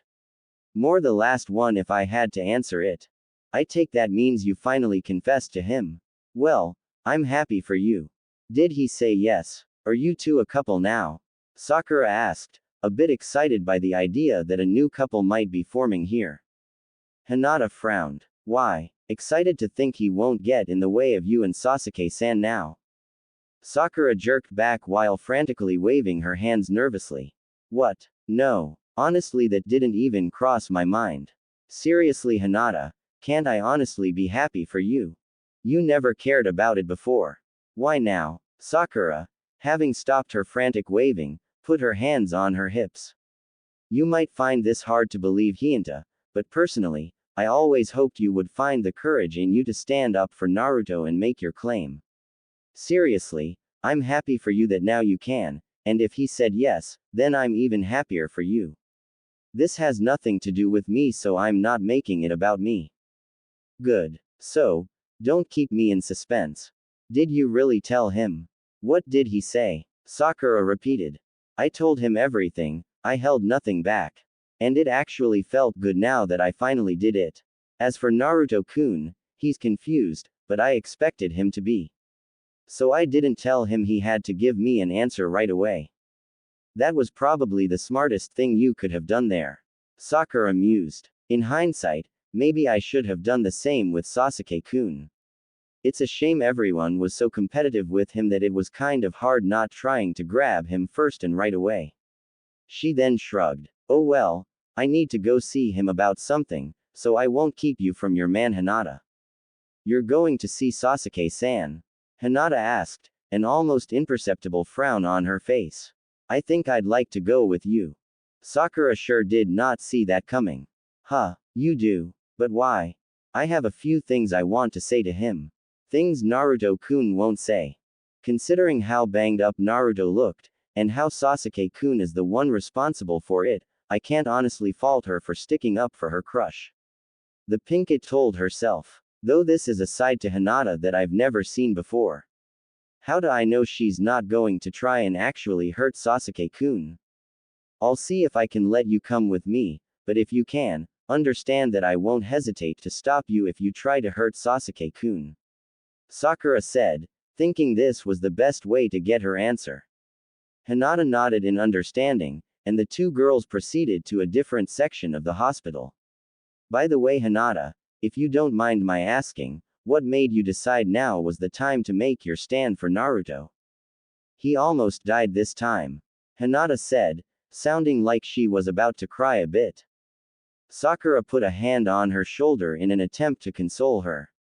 It's okay, Hinata, regardless of what happened, he's still alive, and now you have your chance to be with him. Trust me, you don't want to miss the opportunity when it comes. She recalled her offer to Sasuke when he was leaving Konoha, and even though she knew when she made the offer to go with him that it was wrong, it was a chance she couldn't pass up. To her, Sasuke was worth fighting for, like how Naruto was to Hinata. It wasn't her smartest idea, but even now she didn't regret having it. I won't. I've known for years I needed to do something, and since graduation I've known that more. I guess I just thought I had more time, and here I was proven wrong. Naruto-kun's strong, but he's not invincible. No more than I am.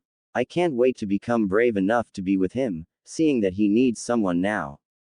Good for you, Sakura said. Nothing more was said until they got to the room, guarded by an Anbu. Sakura took out a written pass and photo ID to let them know she could enter. I'm afraid she can't go in, the Anbu said, referring to Hinata. I'll take responsibility for anything she does, Sakura said. The Anbu didn't look like he knew what to decide. Be quick, he said after a moment, unlocking the door. Elsewhere, as Sakura and Hinata prepared to confront Sasuke, a group of mysterious figures were meeting in an undisclosed room somewhere in Konoha to meet with another mysterious figure who stood before them speaking. After giving the people a series of orders, the mystery person finished their apparent briefing. You know your objective, you know your target, you know what to do if any obstacles show up. Get to work, and do not disappoint me, the figure said to the group of shadowy figures who nodded in understanding before vanishing. These people, even as they headed towards their objective, were unaware of the chain events they would help spark. Prison wing, Konoha Hospital. In a secluded and heavily guarded room, complete with metal bars on the window, another patient was waking up. As he did, he noticed one thing above all else: being awake was painful. Damn, it still hurts to stay awake even after 3 days. Maybe Shikamaru is onto something after all with his desire to always sleep. I'll give the Dobi credit, he's a worthy rival for me, somehow. He told himself, opening his eyes and seeing gray painted walls everywhere and a small barred window on one of them providing some light but not real view outside. Taking my 2 best attacks would have killed even a normal Uchiha, but he still stood and defeated me. I actually kind of hope he's still alive, it'd be a shame to lose such a worthy challenge now. The patient was none other than Uchiha Sasuke, who was currently recovering from his injuries after Naruto defeated the last Uchiha and stopped him from defecting to Orochimaru. As Sasuke tried to avoid losing consciousness, he heard the door to his room open and heard an all too familiar voice. Good, you're awake. Sasuke looked to his left despite the ache in his neck. Standing by the door was Haruno Sakura, arms folded, and Hyuga Hinata, hands on her hips, elbows pointing out. Sakura looked like she was genuinely disappointed in Sasuke, a rather strange look for her, and Hinata looked offended and not even trying to hide it. What do you want? Sasuke asked, his tone naturally apathetic. For starters, you locked away for a long time after I destroy your chakra system so you can never be a ninja again. Hinata hissed. Sasuke blinked in surprise at this, since even the relative socially challenged Uchiha knew enough about the Hyuga heiress to know that she was as meek as a mouse by reputation. While Sasuke wasn't as concerned with Hinata attacking him, Sakura thought very differently. Hinata, don't do something that will get you in trouble, Sakura warned. The white-eyed girl nodded, and the pinkett looked to the last Uchiha. Sasuke-kun, we have to make this visit short, so I'm just going to ask a single question. Is that okay? He nodded. Did you really try to kill Naruto when you saw him? Sasuke did not answer right away, but when he did, there was no hesitation. Yes, I did. How could you? What were you thinking? Sakura asked. Sakura, you said you would only ask a single question. That means no follow-ups. Sasuke reminded her. Then I'll ask a couple for her. Hinata cut in. What were you thinking, Uchiha? You've never been deprived anything in this village. What made you decide all of a sudden this place wasn't good enough for you anymore? How could you be so selfish as to leave? For that matter, why did you want to kill Naruto-kun? What did he ever do to you? Her questions caught Sasuke off guard, and if he was being honest, they made him feel like a. Are you sure you want the answer to that? You're not going to like it. I probably won't, but I'm asking for the truth, not happiness. Hinata stated. Sasuke looked at the ceiling. You can't understand, no one can. My brother killed my entire clan. I need to kill him, no matter what. I need to do whatever it takes to get strong enough to do that. At least that's what I was thinking at that moment. And how does that justify killing Naruto-kun? Hinata added. For one, he was trying to stop me from going to Orochimaru. At that time I thought going to Orochimaru would be the best way to get the power I needed as quickly as possible, and since Naruto was getting in my way, killing him would at least let me go on unhindered. And there's another why I tried to kill him, the reason why I asked you if you were sure you wanted to know. Itachi has a more powerful Sharingan than my own, the Mangekyo Sharingan. Any Uchiha strong enough can acquire that power, but to do requires doing something very dark. I tried to get it by killing Naruto. He replied, taking that moment to look back to them. In order to get the Mangekyo, an Uchiha has to kill the one they call their best friend. I'm sure you can connect the dots there. Hinata and Sakura both gasped. For Hinata, the fact he would be willing to kill Naruto just to one-up his own brother was horrendous, no different than if Neji had killed Hanabi just to mess with her back during his fate mindset. For Sakura, the idea of betraying your best friend for personal gain hit a sore spot with her. The scale between what she did with Ino and what Sasuke did to Naruto were different, but in principle the same thing, but even then neither Sakura or Ino would have gone as far as what Sasuke tried to do. Hinata clenched her fist. How? Get stronger eyes, by killing your best friend. What kind of sick person are you to even consider this course of action? If you were me, wouldn't you at least consider it? Sasuke tested. No. If the thought of killing your best friend for power doesn't break your heart, if to you that's a price worth paying, then you have no right to call that person a friend of any kind. You want to kill your brother. That's your business, not Naruto-kun's. You have no right to make him spill blood for you in your quest for someone else's blood. Sasuke closed his eyes, an earlier discussion coming back to him thanks to her. You might be right. Someone told me that a couple of days ago. After hearing what they had to say, let's just say that they did a good job making me question my choices in life. Oh yeah, what did they say? Hinata asked, to which Sasuke sighed before answering. Right. You better sit down for this. You're gonna need it with what I'm going to tell you. He warned. Flashback. 2 days earlier. The first day after being brought back, Sasuke, who had woken up not too long after his forced return to Konoha, was stewing in his hospital bed. Damn it. Why am I so weak? I should be better than this, better than the Dobi.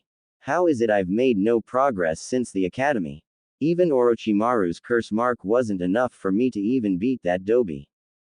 You comfy, kid? An unknown voice asked. Confused, Sasuke looked to the window, where he saw a man he had never seen before seated on the rail, as if he came in from outside. You better be, since you're not going anywhere for a while. Who the hell are you? I'm Jiraiya, the only Sannin you're probably unfamiliar with. Orochimaru and Tsunade weren't the only ones you know. You and I met before, back when you tried to kill your brother. Smooth move by the way, fighting an S-rank missing nin who was made an Anbu when he was only 13. That was a big mistake, kid. Excuse me, Sasuke replied. This bastard thinks I'm not good enough to kill Itachi. You heard me, big mistake. For one thing, your brother was barely even paying attention to you. He was giving you a perfect opportunity to catch him off guard, and what did you do? You announced yourself to the world and charged in right in his face. You didn't even try being stealthy. To say nothing of the fact that that opening would have done you no good in the end. Shut up. I need to kill him. The young Uchiha claimed. And you had the perfect chance, which you ruined. Not me, not Naruto, you. You could have gotten him in his blind spot with a silent strike and been done with it, but no, you stood right where he could see you, waited until he acknowledged your presence, and attacked with a loud and bright move that was clearly easy for a Sharingan to predict and counter. Why? It's like you wanted him to kill you instead. Just be glad I was there to get you and Naruto away from harm before Itachi did more damage. What right did you have to stop me from getting my revenge? Sasuke asked, feeling cheated now because of this old man. You were outmatched and going to get yourself killed. Did you want me to let you get killed? Jiraiya asked back. What makes you think I would have died? Jiraiya rolled his eyes. Gee, I don't know. Maybe it had something to do with the fact that Itachi has the power to kill people and he's not afraid to use it. I think you of all people know how strong he is. Sasuke grimaced, unable to refute that. He showed mercy to you once, but that doesn't mean he'd do it again. I don't know what you've been building up Itachi to be in your head, boy, but he's certainly not going to hand you the opportunity to kill him. You had the perfect chance, and you nearly died because your vanity overpowered your objectivity. Whatever. Unless you're here just to be a critic, why are here? Sasuke asked, not impressed with his visitor, just confused. Just paying a visit, and to say some things you need to hear before you make another big mistake again. Like this failed escapade of yours to join Orochimaru. Are you out of your mind? Seriously, kid, what made you say, going to a missing nin for guidance is a great idea? Shut up. I told you, I need to kill Itachi. Why? You're not in any immediate danger from him. He's not waiting to come back and finish you off. What's the hurry? He needs to die. He killed my entire family. And they'll still be dead when you kill him. It doesn't matter if you kill him today, tomorrow, or 10 years from now or even never, they'll be just as dead as they were yesterday, you know. Killing him won't bring them back. Jiraiya stated. Sasuke looked away. You couldn't possibly understand. How could you know what I've been through? I don't, but that's besides the point. If you listen to others, someone might be able to understand. The only reason no one understands you is because you won't let anyone else try, kid. You might be surprised, but you're not the only orphan in the world. For crying out loud, Naruto alone should have clued you into that. Sasuke huffed, but it sounded hollow. So what? The Dobi couldn't possibly relate to me. He never had a family to begin with. Sasuke barely finished that sentence when he sensed a rise in Jiraiya's chakra as the Sannin clenched his fist. This took Sasuke by surprise. Why did this guy take so much apparent offense to what he just said? Deciding to not push things any further, Sasuke decided to listen to what the Sannin was going to say before saying something that might end up killing him. After he calmed down, Jiraiya looked at Sasuke with a stern look in his eyes. For an Uchiha with a Sharingan, you act like you might as well be blind. Can you even see how much of a hypocrite you're being right now? Jiraiya asked. Sasuke then turned to the Toad Sage. What? You're being a hypocrite. You're going on and on about how much you've suffered and how bad you have it, yet as soon as someone else has a sob story you berate the whole thing. You act as if you're the only person in the history of the world who ever actually had a legitimate reason to be unhappy and everyone else is just overreacting. Sasuke had a brief memory of Inari back in Wave, and for a moment thought that Jiraiya was comparing him to the whiny boy before he recalled a certain conversation said boy had with Kakashi regarding Naruto. Well, if Naruto really does have it bad, prove it. What's he got to be miserable about? Jiraiya repositioned himself to get more comfortable. Where should I start? Well, since you brought up your family, I'll talk about his. Naruto's never had any, not a name or a face to call a relative. All he has is a complete blank. While you may dismiss that as something he should be grateful for, consider how you'd feel if the family you wanted to avenge was a complete mystery to you. If you didn't know a single thing about your mother or father or anyone else. Imagine if you didn't even know if they wanted you, let alone loved you. You boy, you have memories, but Naruto can barely even have dreams. It's like the old saying goes, it's better to have loved and lost than never to have never loved at all. Guess which one applies to Naruto? For the first time, Sasuke actually thought carefully about that. He had never really thought about Naruto's status as an orphan that way before. To him, never having a family to begin with was essentially saying you never had anything to lose. He had never considered that maybe having nothing but questions was worse than having nothing but memories, and, after hearing what Jiraiya had to say, he realized that maybe not having anything to lose might not be the blessing in disguise he thought it was. He could never have imagined what else Jiraiya was going to reveal about Naruto's life, however, as the Sannin continued talking to him. Naruto had no family to call his own, and that's just the tip of the iceberg of what he had to go through. You may know the loneliness of not having a family to go home to, Sasuke, and I can understand how painful that alone might be. Jiraiya continued. Quote, But let's forget about the origin of that loneliness for a bit, and think more about the life it results in. Imagine for a moment if you had been alone not from when you were 7 but from the day you were born.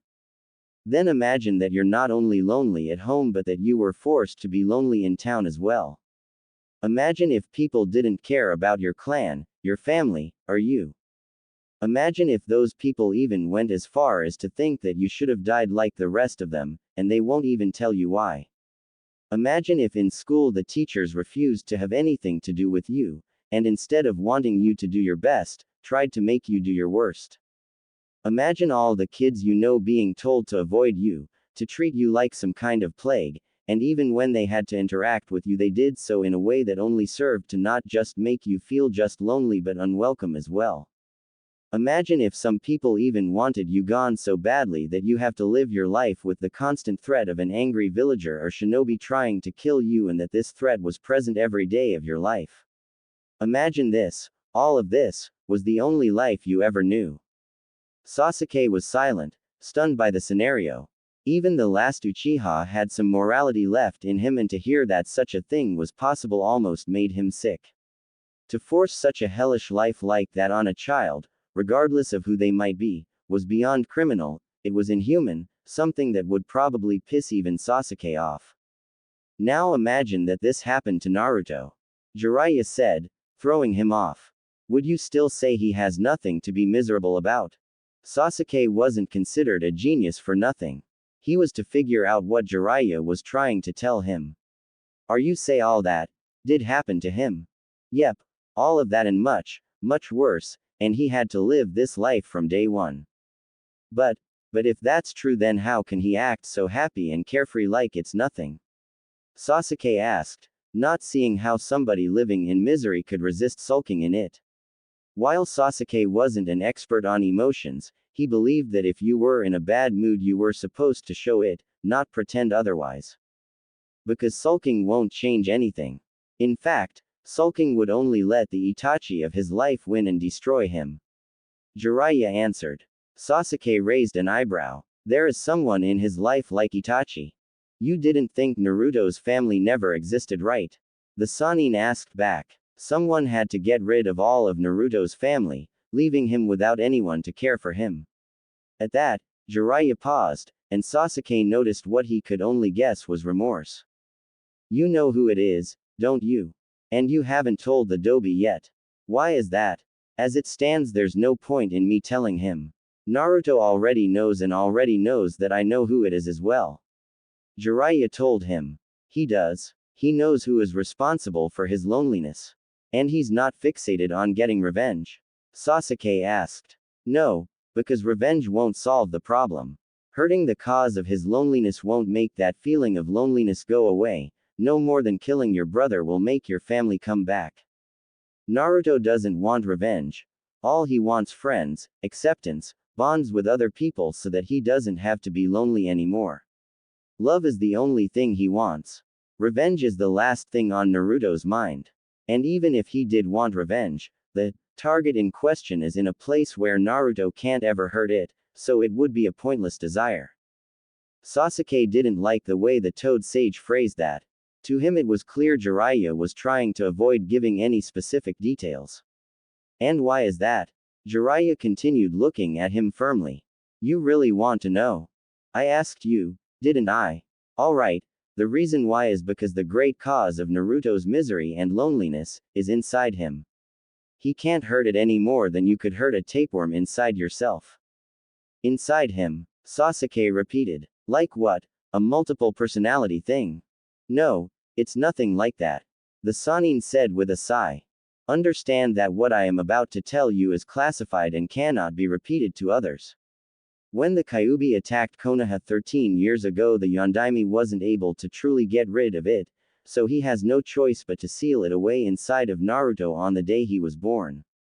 Naruto is basically a living, breathing cage for the fox. Before it was locked up, however, the Kyuubi managed to kill his entire family when they sacrificed themselves to protect him. Sasuke temporarily forgot how to breathe. He has that monster in him.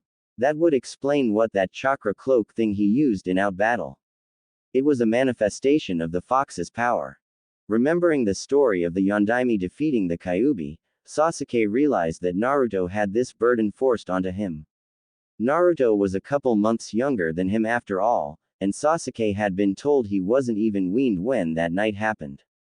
Naruto could very well have been holding the fox since the very hour he was born, which meant some important things Sasuke was now starting to understand. There was definitely some validity to Jiraiya's claim of Naruto's life, but it still made little sense. Why would people do that to Naruto and Naruto alone? Did the village know about his connection to the fox?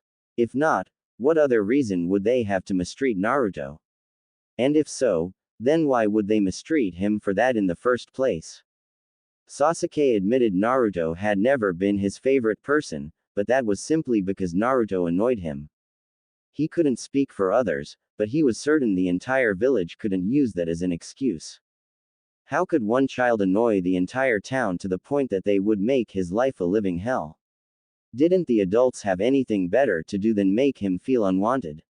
No, the only conclusion that made sense to the Uchiha was that the older generation knew about Naruto, didn't like his connection to the fox, and tried to keep the uninformed younger generation uninformed but make them follow their example.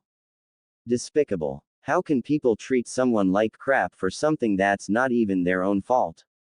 To think that the Dobi has had almost the entire village as an enemy since the day he was born. And he had to fight to ensure his spirit remained unbroken after 13 years of social neglect and the obvious occasion act of violence. He's definitely stronger than I gave him credit for. I thought I had it rough, but compared to the Dobi, I actually got off lucky by comparison. I called Naruto naive when I left Konoha, but I guess I was the one who was blind to the truth. It changes a lot, knowing this. Doesn't it, kid? Jiraiya asked. Sasuke looked back to him. I have to ask, if everything you said is true, then why are people doing it and getting away with it? I mean, is the fox really their only motive? Don't they trust the Hokage? People tend to overreact when they're scared. Overreact, overreact, Sasuke repeated, finding himself offended by that word usage in this context. That is not overreacting. What Naruto had to go though.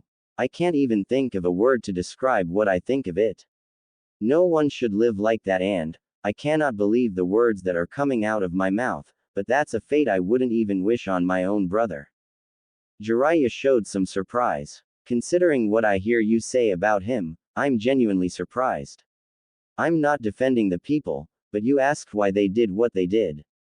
The only way to get your answer is to try and understand how they think. It doesn't mean you have to agree with it or anything. You're getting off topic, old man. Sasuke warned. What exactly are people afraid of regarding Naruto? Even if the fox was as bad as everyone says it was, it doesn't make any sense.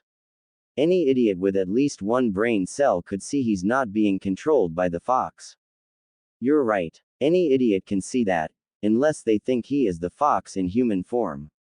Jiraiya pointed out. In human form. So they believe the Yondaime wasn't strong enough to kill the fox but strong enough to transform it into a human. That doesn't even begin to explain why the fox wouldn't have just tried to destroy Konoha in human form. Sasuke asked. And after all this time and after everything Naruto has done, they still don't want to give him the benefit of the doubt? I'm afraid not.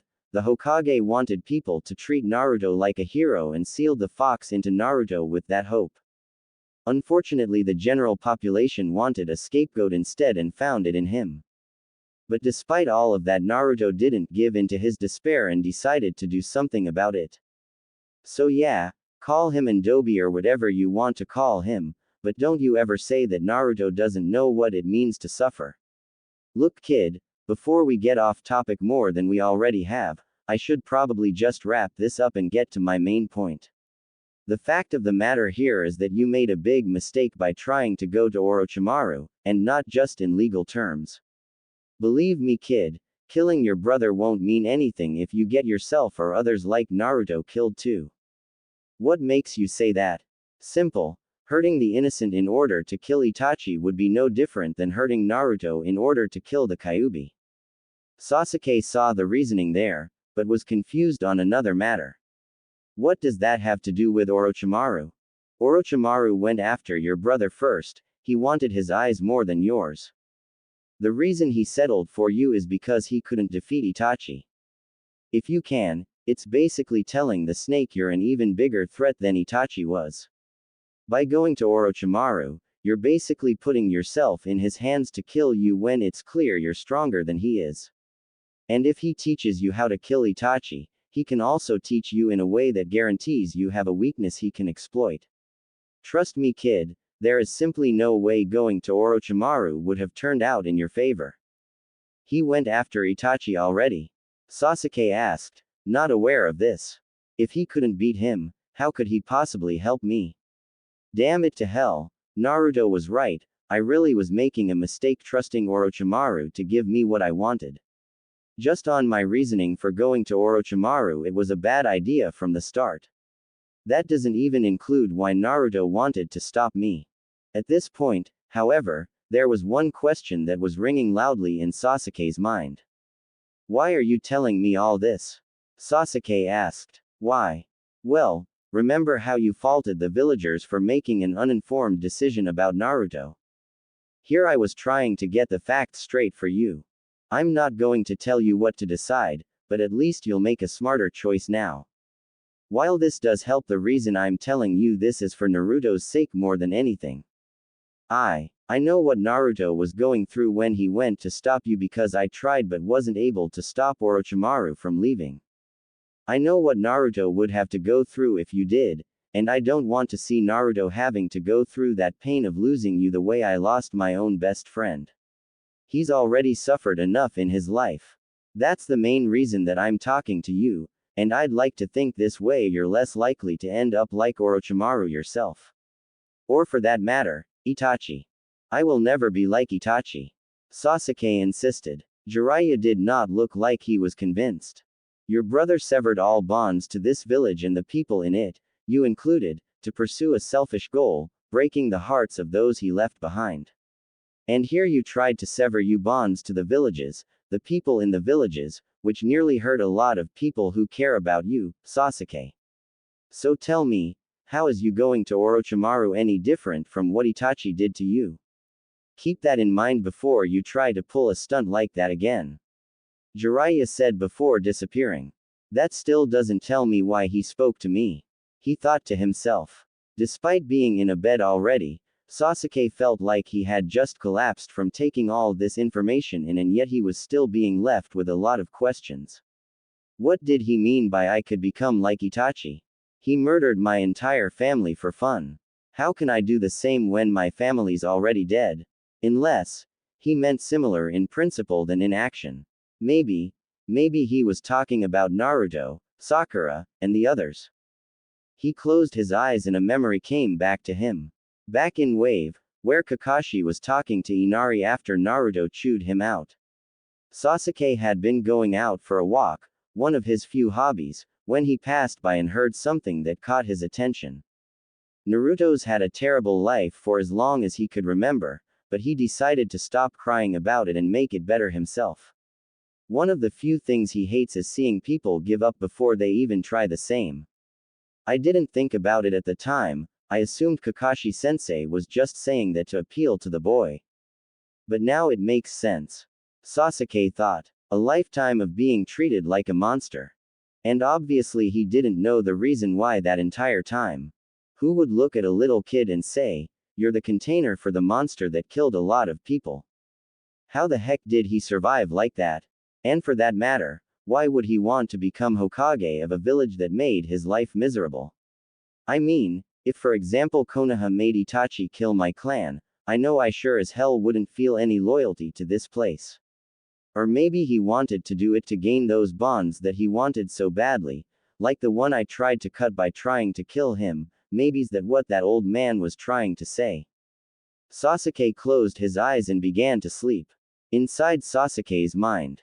Sasuke opened his eyes after a while, only to see a gray mist-like haze completely blocking his vision. Where am I? I can't see anything, he thought, with nothing but the gray mist-like haze before him. He started walking, but it didn't feel like something he was doing consciously. His footsteps sounded muffled, yet it felt like he was walking atop something squishy and wet atop something hard.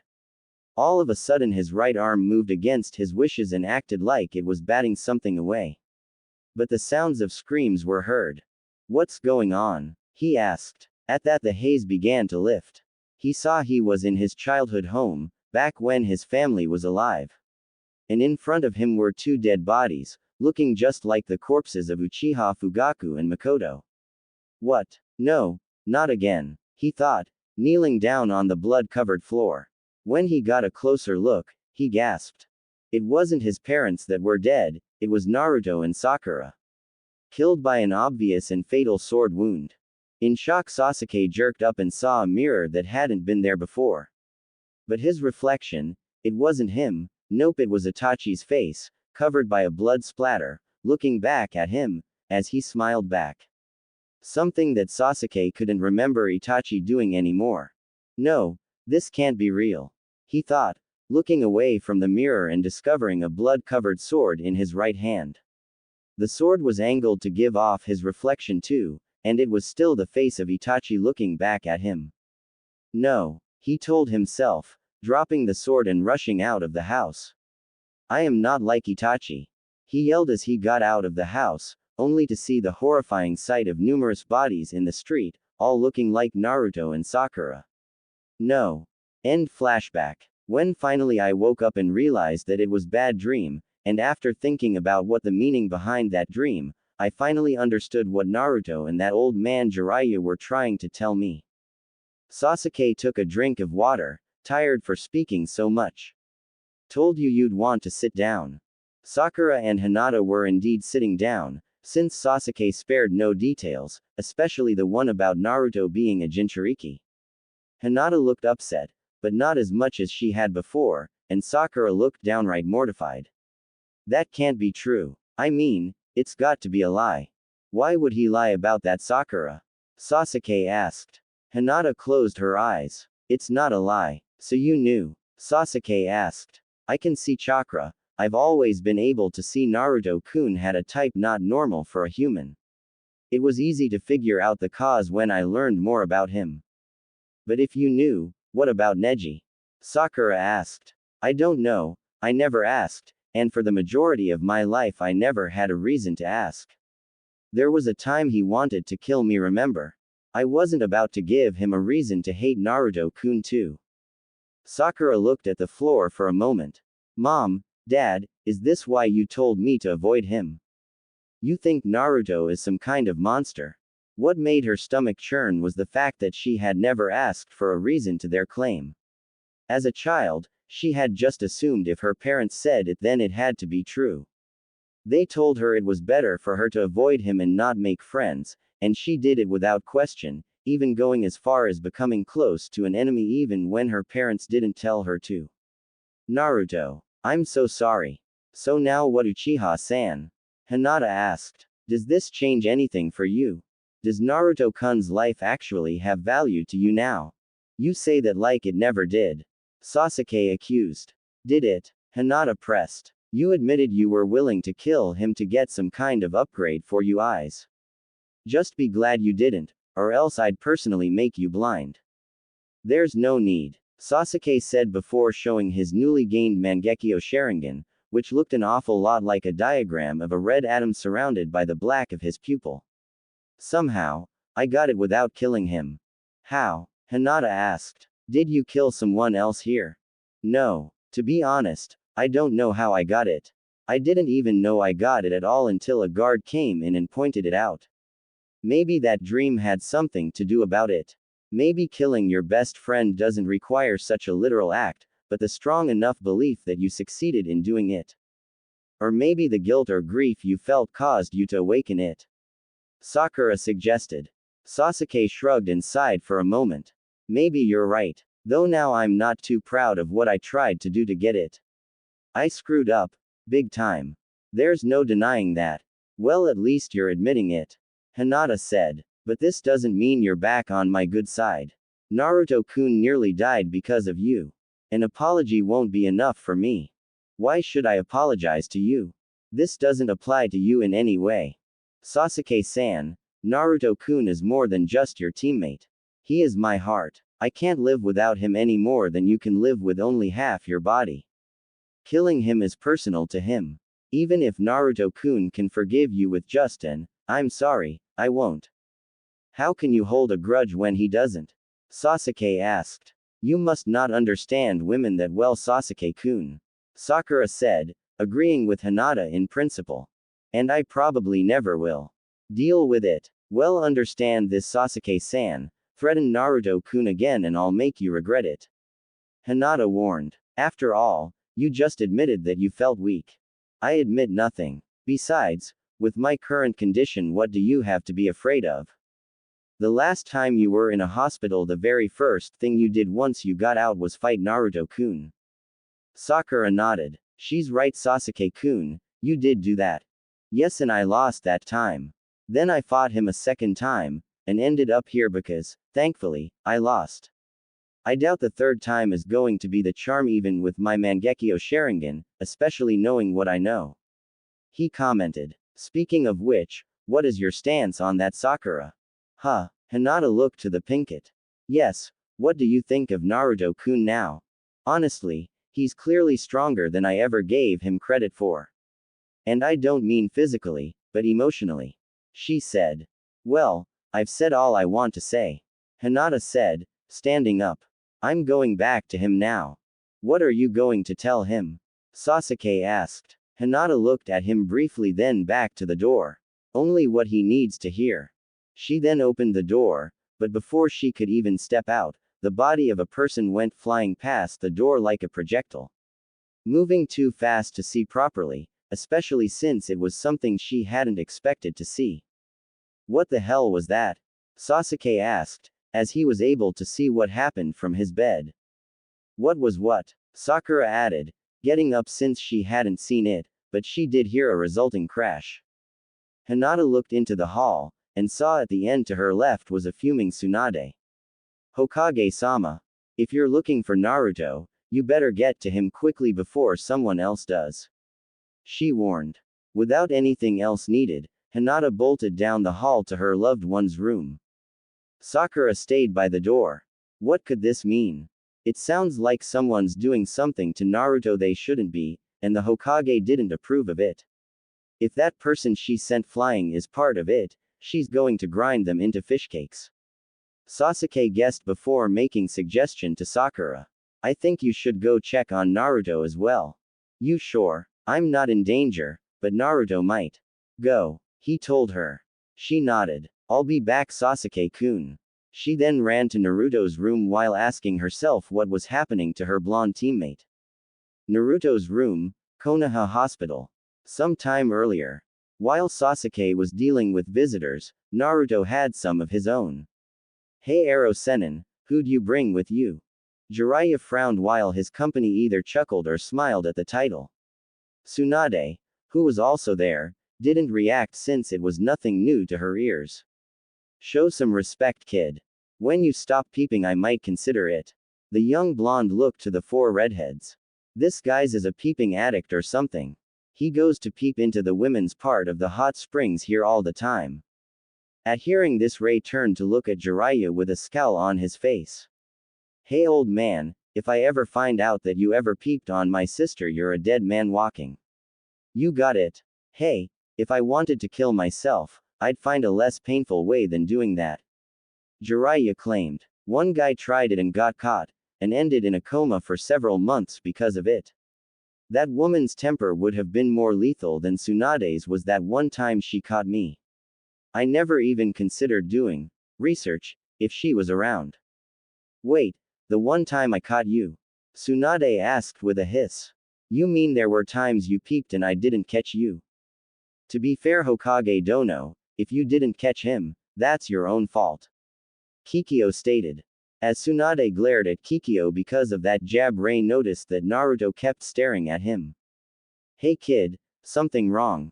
Ray asked. You look familiar, have I seen you before?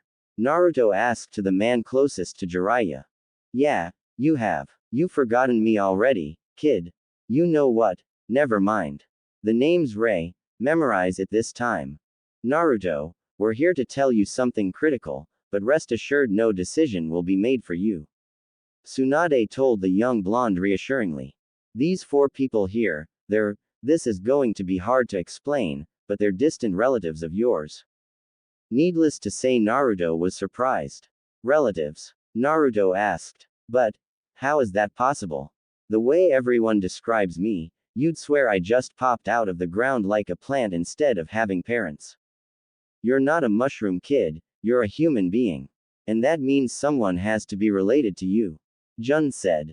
Then where have you been all this time? Naruto asked. Let us introduce ourselves first, Naruto. To properly answer your question, we will have to explain some things first. Kikyo started. My name is Uzumaki Kikyo. If you've ever heard of me, it was probably by my moniker One-Shot Kikyo. Sorry, never heard of you. Kikyo looked to Tsunade. The depths this village has gone to keep Naruto in the dark continues to infuriate me. I'd be careful with what you say to the boy in this conversation. In all fairness, if you had gotten what you wanted when you wanted it, wouldn't your village have kept him ignorant of things from this one? Tsunade countered. Not for the sake of loyalty, Hokage Dono. Kikyo insisted. Excuse me, Tsunade asked. Konoha has kept Naruto ignorant of his clan and of our village, and from what we understand, he has little to no understanding of other villages even if he is aware of them. To me, it is a strong case against Konoha, signs that this village tried to keep him ignorant to ensure he never got the idea to leave.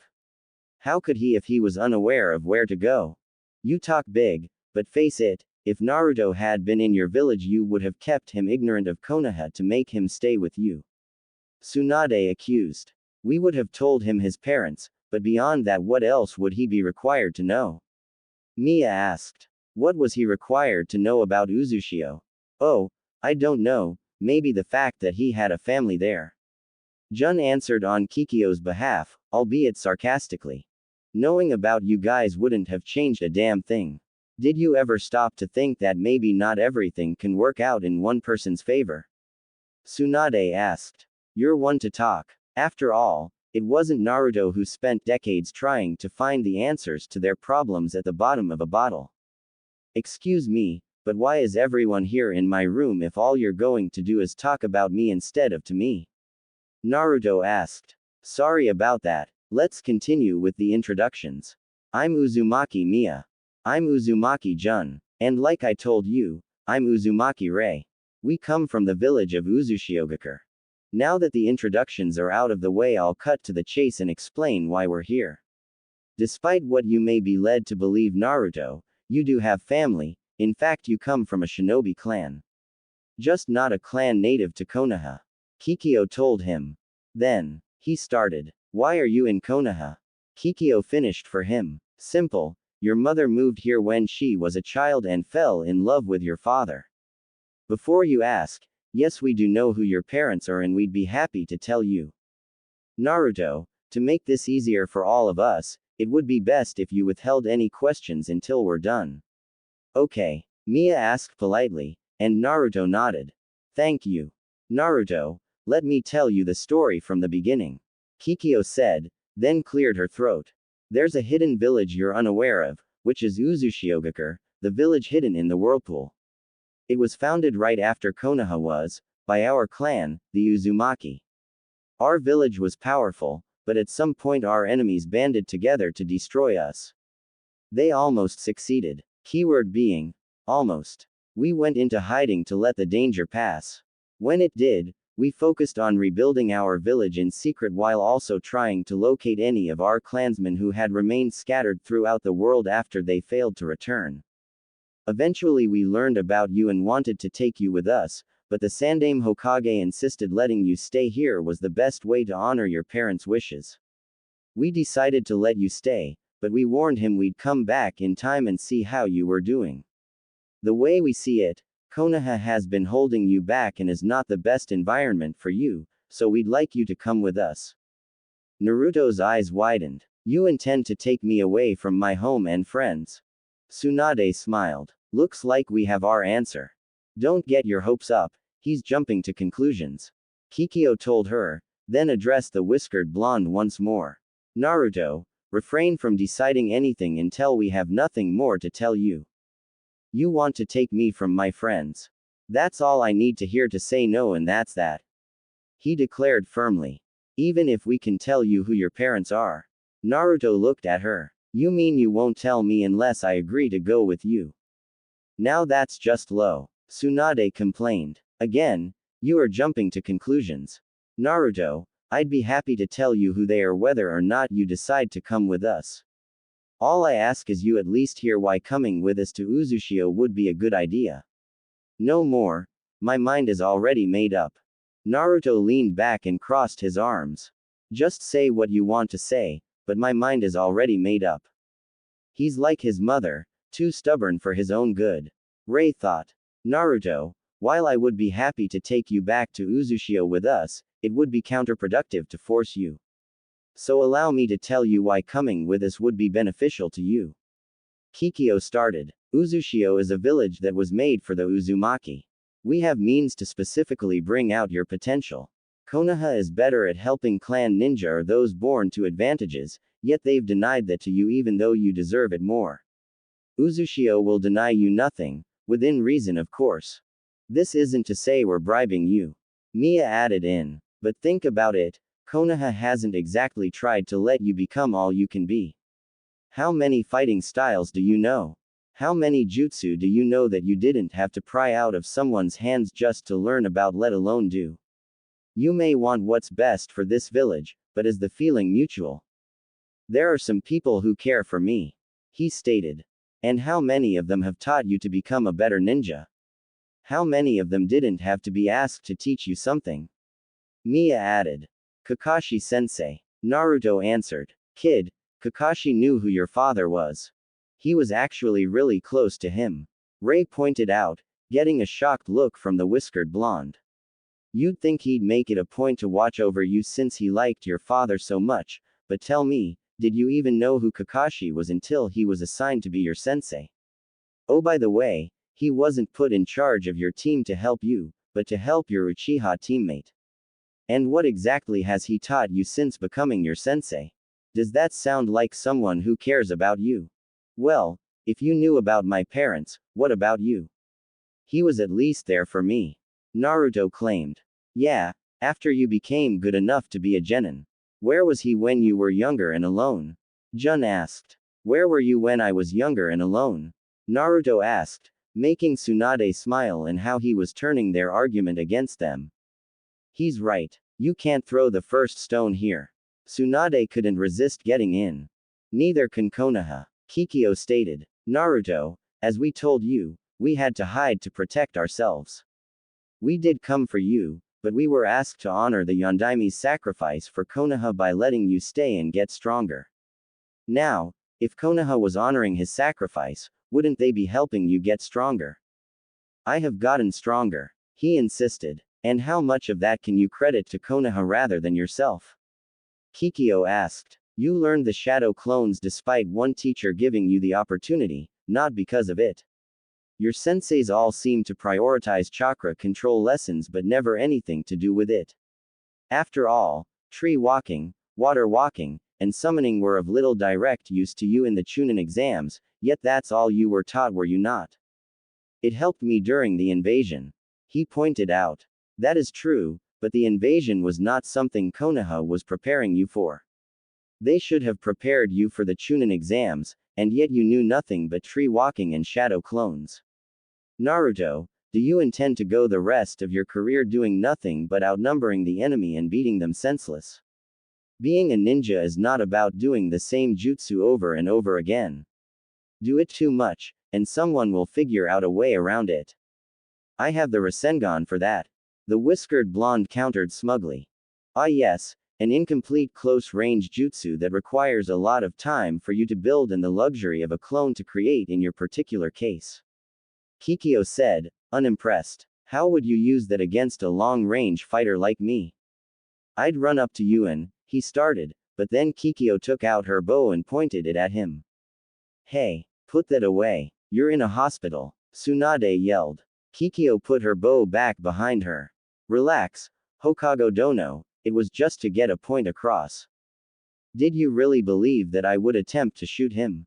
She looked to Naruto. Before you could have even finished that sentence, I would have shot you at least 20 times with my arrows and killed you.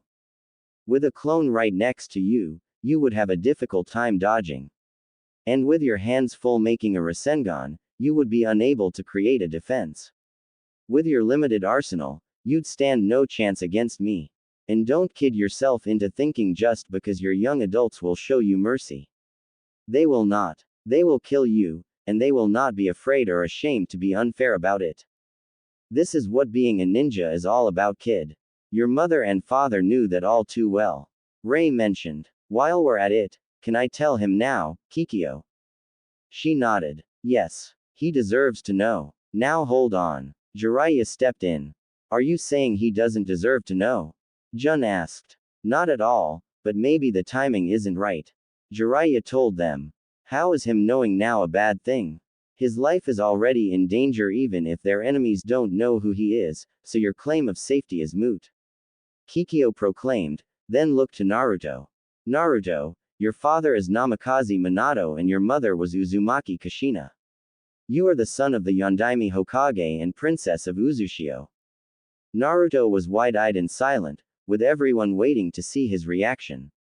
Tsunade and Jiraiya were now very concerned, since it was entirely possible that he would lose all trust in them and via association Konoha for keeping this from him. Hey, I was going to tell him. Ray complained, only to get no response or apology. That's impossible. Surely someone would have told me that if it was true. Naruto said, his expression still shocked. It's true, kid. Ray said, then looked at Jiraiya. Go on, tell him. Be honest for once, Godfather. Jiraiya almost stumbled over with that last word. How did you know? You're not the only one good at gathering information, old man. Wait. You two knew. Naruto asked Jiraiya and Tsunade. I didn't until Jiraiya told me. Tsunade said, hoping to retain some credibility to the whiskered blonde. If he lost all trust in her, he might seriously consider leaving Konoha. But you did know. Naruto said. Both of you knew. And you never told me. He was frowning and starting to cry. And what was that Godfather remark about? Oh, you don't know? Ray asked rhetorically. Ero Sennin here is your godfather, meaning your parents asked him to raise you if for some reason they couldn't. Naruto looked at Jiraiya and Jiraiya looked back, the older male looking like he didn't know if he should be remorseful or make an explanation while the younger male looked like he didn't know whether to demand an explanation or curse him. It was probably the tensest moment of Jiraiya's life. Naruto, Jiraiya started. Naruto just looked away. Everyone, please get out. I need some time to myself. He sounded more crushed than anything, but there was a hint of suppressed anger to his tone. Kikyo nodded. Perhaps that is best. It is unreasonable to present you with so much knowledge and expect you to make an appropriate decision right away. I will only add that Uzushio has much to offer you and we do not intend to withhold anything without at least telling you why first, rather than simply not tell you that it's happening in the first place. You are a part of our clan, after all. Naruto, I need to run a checkup on you, so I'll say. Tsunade told him, we don't have to talk, but I will answer what I can. In that case, Jun, stay and do not leave until she does. Kikyo ordered and Jun nodded. Hold on there. Tsunade started. My apologies, Hokage Dono, but I'm afraid that you have no authority over us on the matter and you cannot make us leave except by force, and you and I both know how that would end. I realize that you do at least have Naruto's best interests in mind, but I simply can't take the chance of you potentially poisoning his mind with lies about our offer. Jun will only be sure you don't lie to him. If you do wish to argue your case, however, we won't stop you as long as you're honest to Naruto, Kikyo said, then ushered all but one of her group to leave. Jiraiya didn't want to, but a harsh look from Tsunade made him comply and exit as well. Tsunade went to Blonde, who was making an effort to avoid eye contact. Naruto, I know Konoha hasn't been the best home for you. She started as she ran a diagnostic jutsu over him, checking the progress of his healing. She was relieved that the wound from the Chidoris was particularly well, like his body had prioritized healing that area first. But it is your home. You can't want to just leave your home, right? Didn't you? He said, the words feeling like a kunai to the heart. Before the conversation could continue, Jun tensed and gripped his shakuho. Both of you, get ready. For what? Both Tsunade and Naruto asked. Their question was answered when the window broke and 4 masked ninja in Junin outfits came through. We will not allow him to leave Konoha. Hand him over now, one of the ninja ordered. Tsunade bolted up and stood before Naruto protectively. I am dealing the issue here. Stand down and leave this room or you'll be considered traitors to Konoha. The intruders were in no mood to talk. 3 of them drew out ninjatus while the 4th took out shackles with Juinjutsu inscribed on them. Their intention was clear and both the Uzumaki and the 2 Sannin didn't need an explanation as to what those intentions were. They planned to make Naruto's choice for him and take him somewhere to ensure that he stayed whether he wanted to or not. And they were willing to kill anyone who dared to try and stop them, even the Hokage. Someone is going to pay for this act of treason. Tsunade mentally hissed as she entered her fighting stance. After I kill these backstabbers, of course. Jun held his shakuho like a bow staff, hitting the wall behind him once with it. All of a sudden the door burst open and in came Mia holding a sword, Kikyo sporting a bow, Rei with a metal chakram, and Jiraiya while unarmed was more than ready for trouble. The 2 sides stood off like a classic Mexican standoff, with Naruto in the middle. Your orders, Kikyo-sama? Mia asked. Kill them all and let Konoha sort them out. I second that. That said, I'm the one in charge of this village, Kikyo Dono. If anyone should be giving out orders, it's going to be me. Tsunade said before she made the first move by hitting the ninja with the shackles hard enough to send them crashing through the wall. There's more of them in the hallways. Jiraiya, help the envoy and protect Naruto. I'll deal with these damn traitors myself. She said before going through the hole she just made to finish the job. As Jiraiya readied himself for a fight, a part of him almost felt sorry for the traitors coming down the hallways, almost. The Uzumaki, they didn't even feel an almost in that regard.